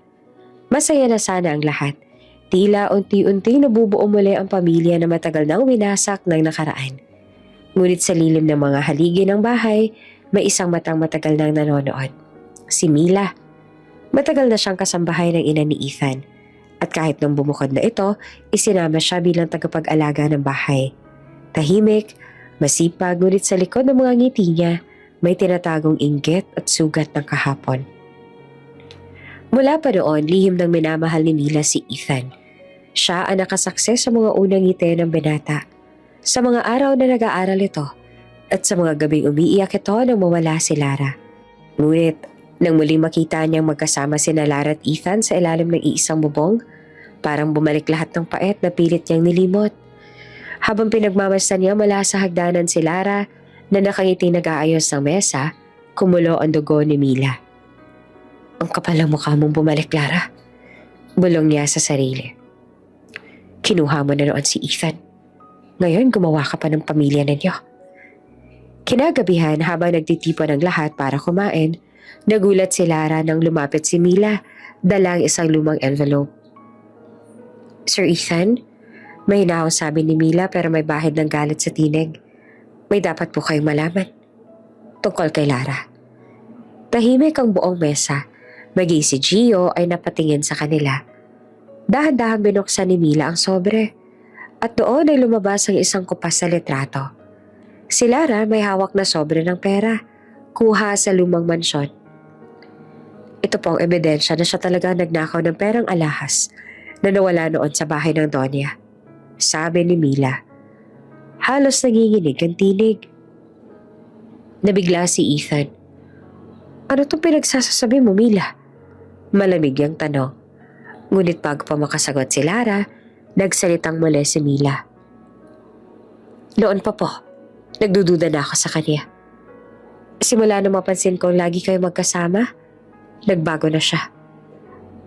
At nung gabi bago siya nawala, nakita ko siya mismo. Hawak ang sobre na pera at alahas ni Donya. Napayo ko si Lara at nanginginig. Hindi totoo yan, Mila. Mahina niyang tugon. Hindi ako nagnakaw. Ngunit agad siyang pinutol ni Mila. Hindi totoo? Etong larawan. Galing yan sa lumang CCTV ng mansyon bago pa ito masira. Tahimik si Ethan. Halos hindi makatingin kay Lara. Bumigat ang hangin sa paligid. Ang mga mata ni Gio ay puno ng takot at kalituhan.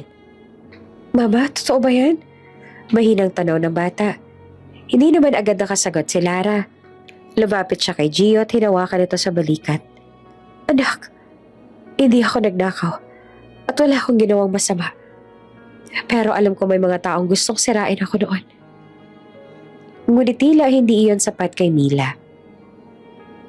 Gusto mo bang malaman kung bakit kanya iniwan, Sir Ethan? Patuloy ni Mila. Halos sumisigaw na. Dahil takot siyang mahuli. Dahil alam niyang may kasalanan siya. Tumayo si Ethan. Mariing pinikit ang mga mata. Mila, tama na. Ngunit hindi pa rin siya tumigil. Ginamit ka lang niya noon. Ginamit niya ang awa mo. At ngayon, ginagamit niya ang anak niya para makabalik sa buhay mo. Napatigil si Lara. Nanginginig ang kamay habang tumutulo ang luha. Hindi ko kailanman ginamit si Gio. At hindi ko kailanman ginamit ang pagmamahal mo, Ethan. Tumalikod si Mila at umiiyak na tumatakbo palabas ng bahay. Ngunit hindi dahil sa pagsisisi, kundi dahil sa galit. Ang buong katawan niya ay nanginginig sa puot. Hindi ako matatalo sa kanya ulit. Hindi ako mawawala ng lugar kay Ethan. Bulong niya sa sarili. Kinabukasan habang naglalakad si Ethan papunta sa garahe, may nahulog na maliit na papel mula sa kwarto ni Mila. Doon niya nakita ang parehong larawan. Ngunit ngayon, may nakasulat sa likod. Magdusa ka, Lara. Nanlaki ang mga mata ni Ethan. Agad siya nagpunta sa servant quarters at doon niya nakita si Mila. Umiiyak at nag-e-empake ng mga gamit. Tama na, Mila. Mariing sabi ni Ethan. Alam ko na ang totoo. Ikaw ang gumawa ng lahat para masira si Lara. Nanginig si Mila sa hiya at galit. Ginawa ko lang yun dahil mahal kita, Ethan. Pero hindi mo malang ako pinansin kahit kailan. Lagi na lang siya. Sigaw niya habang tumutulo ang luha. Hindi mo kailangan sirain ng iba para maramdaman mong mahalaga ka. Malamig na tugon ni Ethan. Pero dahil sa ginawa mo, muntik mong masirang pamilya ko. Umiyak si Mila. Pero sa dulo, wala siyang nasabi kundi isang mapait na, hindi mo ako kahit kailan kayang mahalin. At tuluyang umalis, dala ang bigat ng konsensya at pagkatalo. Nang makaalis si Mila, bumalik si Ethan sa bahay at niyakap si Lara ng mahigpit. Patawarin mo ako. Dapat mas naniwala ako sa puso ko kesa sa nakaraan. Tahimik lamang si Lara, ngunit sa gitna ng luha, tumango siya. Sa wakas, natapos ang isa sa pinakamadilim na kabanata ng buhay nila. At sa pagbagsak ng gabi, may bagong umagang naghihintay para sa kanila. Maagang-maaga pa lang ay nagpaalam na si Lara kay Ethan. Tahimik ang buong bahay. Tanging tunog lang ng mga ibon sa labas at mahina niyang pagbuntong hininga. Saan ka pupunta? Tanong ni Ethan. Medyo nag-aalala habang inaayos ang kwelyo ng polo. May kailangan na akong puntahan. Mahina niya namang sagot, sabay iwas ang tingin. Kailangan kong gawin to, Ethan, para sa ating lahat. Hindi na nagtanong pa si Ethan. Ramdam niyang may mabigat na dahilan si Lara, kaya hinayaan niya itong umalis. Ngunit hindi niya alam na ang patutunguhan nito ay ang lumang mansyon ng mga Villarreal. Ang bahay na minsan naging success sa kanilang pag-ibig, lihim at pagkasira. Pagdating ni Lara sa mansyon, parang bumalik ang lahat ng alaala. Ang amoy ng lumang kahoy, ang kintab ng marmol na sahig, at ang matayog na hagdanang minsan niyang nililinis habang lihim na pinagmamasdan si Ethan sa itaas. Nanginig ang kamay niyang hawak ang maliit na bag. Parang bawat hakbang ay bigat na nakaraan. Lara? Tawag ng mga katulong. Ikaw nga ba yan? Ngumiti siya at pilit. Oo, Aling Agnes, nandyan po ba si Donya? Tahimik na tumango ang katulong at agad siyang pinapasok. Sa gitna ng malawak na sala ay nakaupo si Doña Beatriz Villarreal. Mahigpit pa rin ang tindig. Elegante pa rin sa kabila ng edad. Ngunit malamig ang mga mata nang magtagpong muli ang kanilang tingin. Bakit ka narito? Tanong ng Donya. Matalim ang tinig. Huminga naman ng malalim si Lara at sa harap ng dating amo, dahan-dahan siyang lumuhod. Doña Beatriz, mahina niyang sabi na nanginginig. Hindi po ako nandito para magpaliwanag, kundi para humingi ng tawad. Nagtaas ang ilay ang Donya. Tawad? Matapos mong sirain ang anak ko? At magtago ng anak na hindi mo lang sinasabi kung kanino? Tumingin si Lara, may luha sa mga mata. Hindi ko po ninais sasaktan si Ethan o sirain ang pamilya ninyo. Minahal ko lang po siya, Donya. Wala pong halong interes. Walang pagnanasa sa yaman. At kung nagkaroon kami ng anak, natakot po ako. Ayoko pong madamay siya sa gulo kaya ako umalis. Tahimik ang Donya, ngunit halata ang panginginig ng kamay nito habang hawak ang tasa ng tsaa. Kung talagang wala kang masamang intensyon, bakit mo tinago ang bata? Dahil alam ko po ayaw niya sa akin. Sagot pa ni Lara, halos pabulong. Ayoko lumaki si Gio na sa gitna ng galit at paninisi. Mas pinili ko itaguyod siya na mag-isa. Kahit mahirap, kahit masakit. Tumingin siya na diretso sa mga mata ng Donya. Gusto ko lang po siyang mapalaki ng marangal kahit walang apelidong Villarreal. Pero kung hindi pa rin po ninyo kayang tanggapin ang pagmamahal namin ni Ethan, aalis na lang po kami ni Gio. Hindi ko po kaya sirain kayo bilang mag-ina. Tahimik na tumulo ang luha sa mga pisngi ni Lara. Sa bawat salitang lumalabas sa bibig niya, para siyang nababawi sa nakaraan. Lahat ng takot, lahat ng bigat na tinago niya sa loob ng maraming taon. Ngunit bago pa siya makatayo, narinig niya ang isang tinig mula sa pintuan. Wala nang kailangang umalis. Paglingon ni Lara, naroon si Ethan. Nakatayo siya sa bungad. Seryosong mukha, ngunit may lambing sa mga mata. Dahan-dahan siyang lumapit. Humawak sa balikat ni Lara at marahang itinayo ito. Tama na, mahina niyang sabi. Hindi na kita hahayaang mawala ulit. Tinitigan ni Donya ang anak. Ethan, alam mo bang sinasabi mo? Alam mo ba kung anong pinagdaanan ng pamilya natin dahil sa babaeng yan? Tumango si Ethan. Alam ko, Mama. Pero alam ko rin kung gaano siya nagsakripisyo para itago at itaguyod ang anak ko. Kung may nagkamali man, ako yun. Dahil pinaniwalaan ko noon ang mga kasinungalingan at hindi ang puso ko. Tahimik si Donya. Kita sa mga mata niya ang halong galit, gulat at unti-unting pag-unawa. Napatingin siya kay Lara na nakatayo lamang, tahimik na umiiyak sa tabi ni Ethan. Hindi ko man naintindihan agad. Wika ng Donya. Mabagal ngunit totoo. Nakikita kong totoo ang damdamin mo. Nakikita ko rin kung paano mo inalagaan si Gio. At kung siya'y pinalaki mo may respeto at kababaan ng loob. Marahil, hindi ako nagkamali sa huling pagkakataon. Dahan-dahan siyang lumapit kay Lara. Tumayo ka, sabi ng Donya habang hangawak ang kamay nito. Hindi kita kailangang pagdudahan pa. Wala na akong galit. Sa tagal ng panahon, ikaw lang palang tunay na nagmahal sa anak ko nang walang kapalit. Napahagulgol naman si Lara sa harap ng Donya. Salamat po. Salamat po, Donya. Ngumiti naman ang matanda. May luha na rin sa mata. Hindi mo kailangang lumuhod. Ngayon, pamilya ka na rin ng Villarreal. Sa gilid ng sala, pumasok si Gio. May dalang maliit na bouquet ng bulaklak. Lola, mahina niyang sabi. Napalingon ng Donya at lumiti. Halika rito, apo. Lumapit si Gio at yumakap sa kanya. Sa unang pagkakataon, naramdaman ng bata ang init ng isang pamilyang buo. Hindi perpekto, pero totoo. Niyakap ni Ethan si Lara mula sa likod. Tama ang pagtakbo. Mula ngayon dito na tayo. Walang lihim, walang takot, walang iwanan.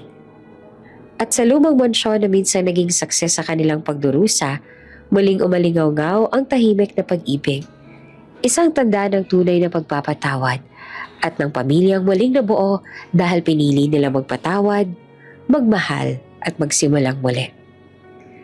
Maaliwalas ang umagang iyon sa bahay ni Ethan. Habang nag-aalmusal sila Lara at Gio, tahimik lang ang paligid. Tila ba unti-unti nang bumabalik ang normal na ritmo ng buhay nila. Si Gio ay masiglang nagkukwento tungkol sa bagong proyekto sa paaralan, habang si Lara naman ay abala sa pagsali ng gata sa baso. Si Ethan nakatingin lamang sa kanila, puno ng pasasalamat sa pagkakataong muling buuin ng pamilyang matagal niyang hinanap. Ngunit sa kabilang banda ng lungsod, sa lumang mansyon ng mga Villarreal, may hindi inaasahang pangyayari.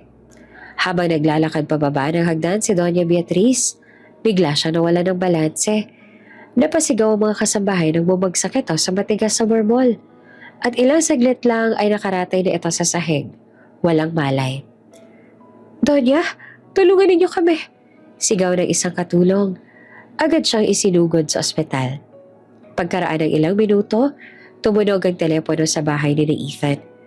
Sir, sabi ng sekretarya, na-ospital po si Ma'am Beatriz, nahulog sa hagdan. Napatigil si Ethan, agad na tumayo.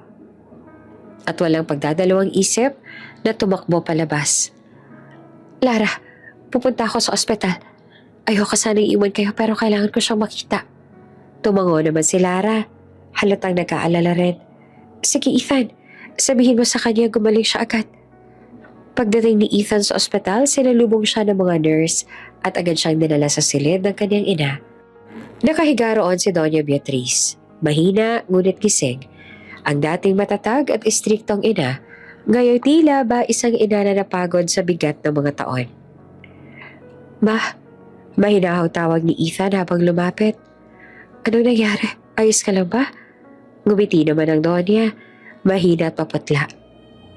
Ethan anak, mabuti nandito ka. Umupo si Ethan sa tabi ng kama at hinawakan ng kamay nito. Siyempre ma, hindi ko kayang pabayaan ka. Tahimik lang si Donya, tinitigan ng matagalang anak tsaka napaluha. Ethan, may gusto akong aminin bago pa ako tuluyang mawala ng pagkakataon. Nagkibit balikat naman si Ethan. Ano yun ma? Anak, mali ako noon. Mali ako sa lahat ng desisyong ginawa ko laban kay Lara. Noong mga panahong yon, natakot ako mawala ka sa akin. Nakita ko masaya ka kay Lara pero ako, hindi ko matanggap. Pinangarap ko para sa iyong buhay na marangya. Marangal sa paningin ng lipunan pero sa totoo lang, ako ang naging dahilan kung bakit nasaktan kayong dalawa. Ma, pinalayas ko si Lara noon. Hindi dahil sa galit, kundi sa takot. Takot na kapag pinili mo siya, makalimutan mo ako. Kaya gumawa ko ng paraan para masira siya sa harap ko. Ako nagsabi kay Mila na magnakaw siya at sisihin si Lara. Ako ang dahilan kung bakit siya umalis. Nanlaki ang mga mata ni Ethan. Hindi siya makapaniwala sa narinig. Ang matagal na misteryong bumalot sa puso niya, ang pagkawala ni Lara, ay may kasagutan na ngayon. Bah, ibig sabihin, alam mo inosente si Lara noon? Tumango si Donya at umiiyak na. Oo, alam ko anak. Pero pinili kong manahimik. Akala ko noon tama ako. Akala ko ginagawa ko yun para sa'yo. Pero ang totoo, sinira ko pinakamahalagang bahagi ng buhay mo. Hindi agad nakapagsalita si Ethan. Nakatingin lang siya sa ina at sa likod ng sakit na nadarama.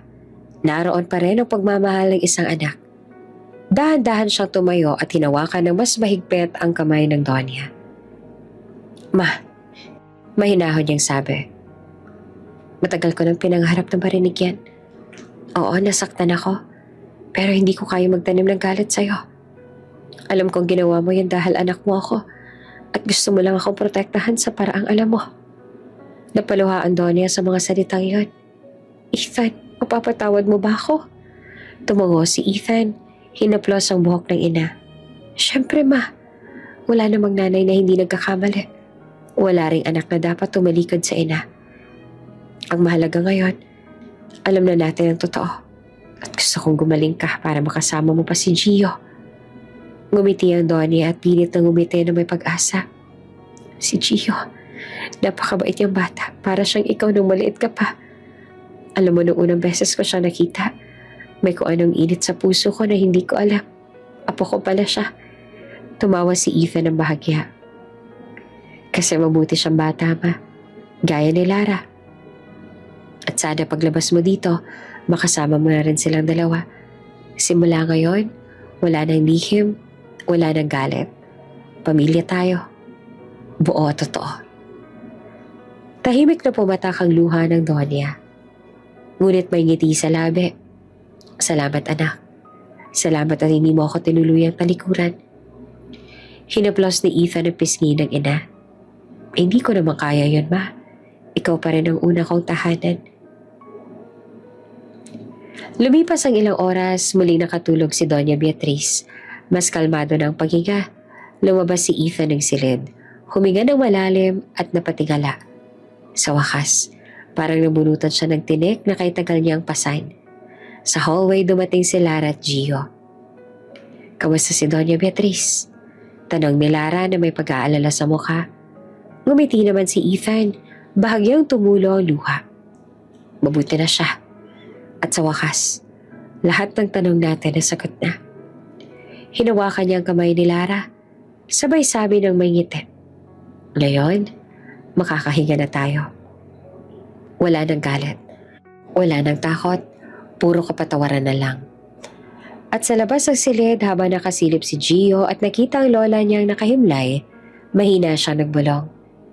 Salamat Lord. Buo na ulit ang pamilya namin. Makalipas ang 3 taon, tila isang panaginip lang ang lahat ng pinagdaanan ni Ethan, Lara at Gio. Mula sa mga sugat na nakaraan hanggang sa bagong simula. Natutunan nilang yakapin ang kapatawaran at pag-asa. Ngayong araw, espesyal para sa kanilang tatlo. Graduation ni Gio. Maagang gumising si Lara, abala sa plancha ng damit ng anak, habang si Ethan naman ay naghahanda ng kamera at bulaklak na ibibigay mamaya. Anak, siguraduhin mo kumain ka muna bago umalis. Paalala ni Lara habang inaayos ang kwelyo ni Gio. Oo naman, ma.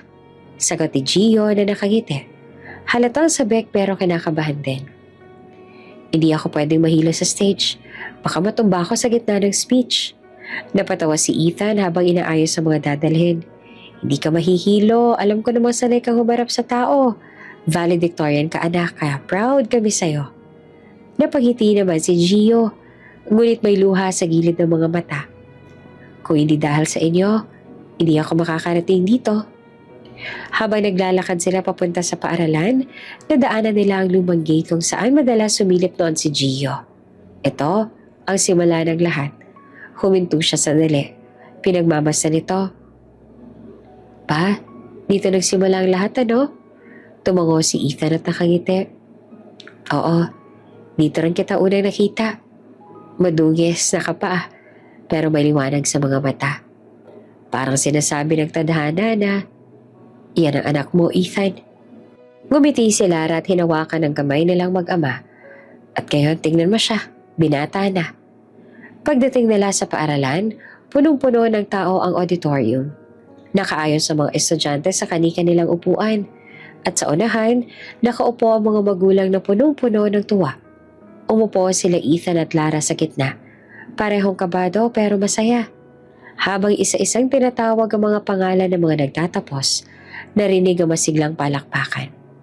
Nang magitin ng principal, our class valedictorian, Gio de la Cruz Villarreal. Sabay-sabay na tumayo ang mga tao, nagbigay ng masigabong palakpakan. Tahimik na napaluha si Lara habang pinagmamasta ng anak, na naglalakad sa entablado.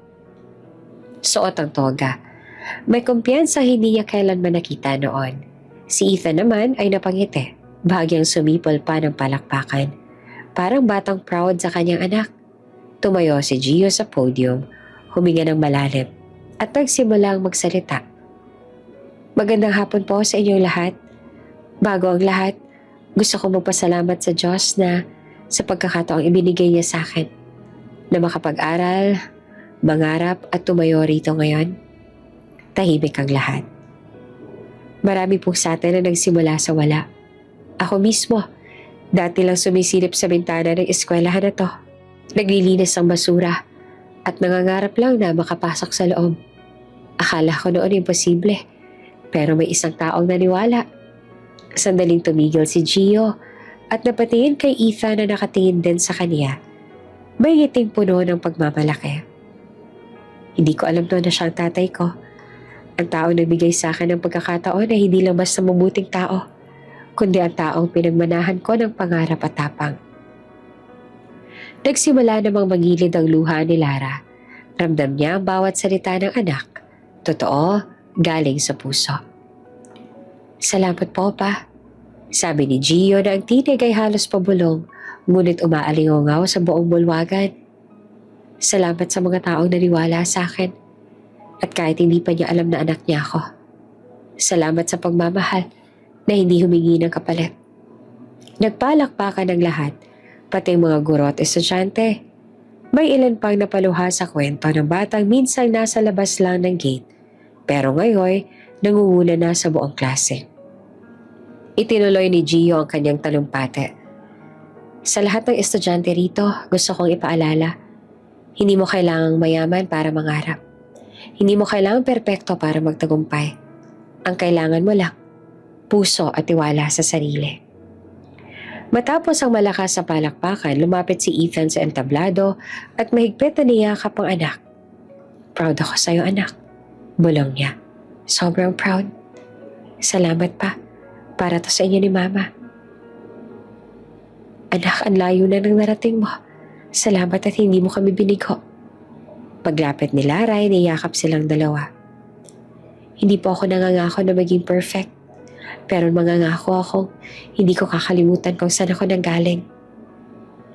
Pag-uwi nila ng bahay, naghanda si Ethan ng simpleng salo-salo.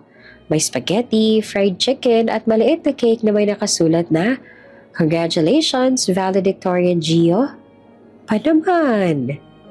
Natatawang sabi ni Gio. Parang yung una mo sinelebrate yung pagiging top ko.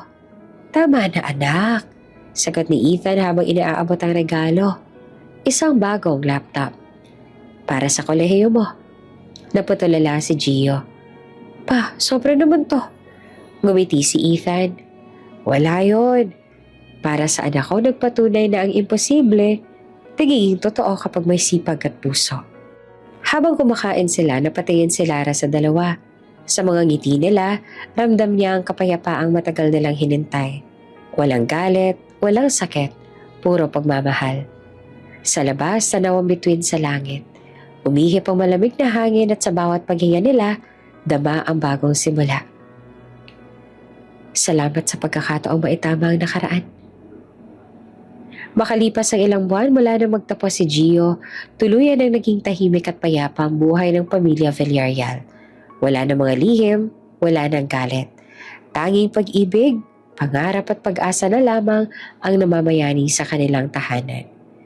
Isang gabi habang nakaupo si Ethan sa veranda, hawak ang medalya ni Gio, pinagmasdan ito sa ilalim ng buwan. Hindi niya maiwasang mapangiti. Sa likod ng medalya ay nakaukit ang salitang, "Para sa mga magulang na nagturo ng kabutihan." Dumating si Lara. "Oh, hindi ka pa rin natutulog?" Ngumiti naman si Ethan. "Hindi pa, iniisip ko lang kung anong susunod na hakbang." "Ang dami nating napagdaanan, Lara. Gusto kong gumawa ng paraan para masukli ang lahat ng biyayang to." "Anong ibig mo sabihin?" "Gusto kong magtayo ng paaralan. Hindi para sa pangalan ng pamilya natin, kundi para sa mga batang katulad ni Gio. Yung mga minsan lang nangarap na makapasok sa eskwelahan pero walang kakayahang magbayad." "Ethan, napakaganda niyan. Sigurado ako matutuwa si Gio. Hindi lang sa kanya. Para ito sa mga lahat ng batang walang tinig noon. Para marinig na rin sila ngayon."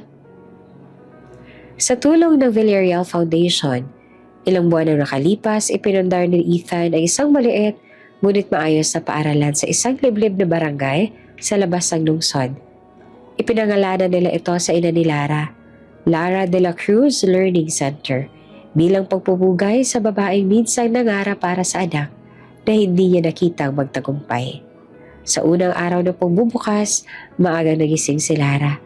Abala siya na nag-ayos sa mga school supplies na ipapamimigay. Habang si Ethan naman ay naghanda ng mga bagong upuan at mesa sa loob ng silid-aralan. "Ang ganda, Ethan." "Gusto ko kasing maramdaman ng mga bata na maliwanag pa rin ang bukas. Kahit na mahirap, may liwanag pa rin." Dumating ang unang grupo ng mga bata. Ang ilan ay nakapaa, mga punit ang bag pero punong-puno ng mga ngiti. Agad silang sinalubong ni Lara. "Magandang umaga mga bata." Bati niya sabay abot ng mga notebook, papel at lapis. Ang mga batay sabay-sabay naman sumigaw. "Salamat po." Habang pinagmamasdan sila, hindi napigilan ni Ethan ang mapaluha. Parang nakita niyang muli si Gio sa mga ngiting iyon. Inosente, puno ng pag-asa at handang mangarap. Ilang sandali pa ay lumapit si Gio. Suot ang simpleng polo at may dalang kahon ng mga libro. "Pa, saan ko po ilalagay to?" Ngumiti naman si Ethan. "Dun sa mesa anak, salamat ha." "Ang ganda pa. Hindi ko akalaing mangyayari to. Dati ako yung batang walang paaralan. Ngayon tumutulong na ako sa mga tulad ko." "Anak, dahil sa'yo, natuto kaming mangarap ulit. Ikaw ang dahilan kung bakit may bagong simula ang lahat ng to." "Salamat pa. Salamat ma. Buo na tayo." Habang naglalaro ang mga bata sa bakura ng bagong paaralan, naglakad naman si Ethan, Lara, papunta sa maliit na tarpaulin na nakapaskil sa harap. "Welcome to Villarreal Learning Center, para sa mga batang may pangarap." Tahimik silang tumingin sa isa't isa. "Hindi ko akalaing darating tayo rito," sabi ni Lara na halos pabulong. "Ako rin naman. Pero siguro talagang itong tadhana natin. Minsan, kailangan muna tayong masaktan bago matutong magmahal ng totoo. At minsan, kailangan muna natin mabasag bago muling mabuo. Salamat ha, Lara, dahil hindi ka sumuko sa akin, sa atin. Habang lumalalim ang araw, maririnig ang halakhakan ng mga bata, ang ingay ng mga lapis sa papel, ang pagtakbo sa bakuran. Lahat ng iyon ay musika sa kanilang pandinig. Nakatayo si Ethan sa gilid at pinagmamasan ang bagong simula na unti-unti nabubuo sa harap niya. Sa tabi niya, niyakap niya si Lara mula sa likod. Ethan, mahina niyang sabi. Ito na siguro pinakamagandang araw ng buhay natin. Oo, Lara, simula pa lang to. Simula na mas maraming batang matututo, mangarap at magmahal. At sa ilalim ng araw ng umagang iyon, habang naglalaro si Gio kasama ang mga batang dati nangangarap lang makapag-aral, naramdaman ni Ethan na sa wakas, natagpuan na nila ang tunay na tahanan. Hindi sa mansyon, hindi sa kayamanan, kundi sa puso ng bawat batang natututong mangarap muli. Ang Villarreal Learning Center, simbolo ng pagbabago, kapatawaran at bagong simula. Bago ka pa lang sa channel neto, ibang kwento ni Ate Jane, istorya mo, ikwento ko. Huwag kalimutang pindutin ang notification bell at subscribe button.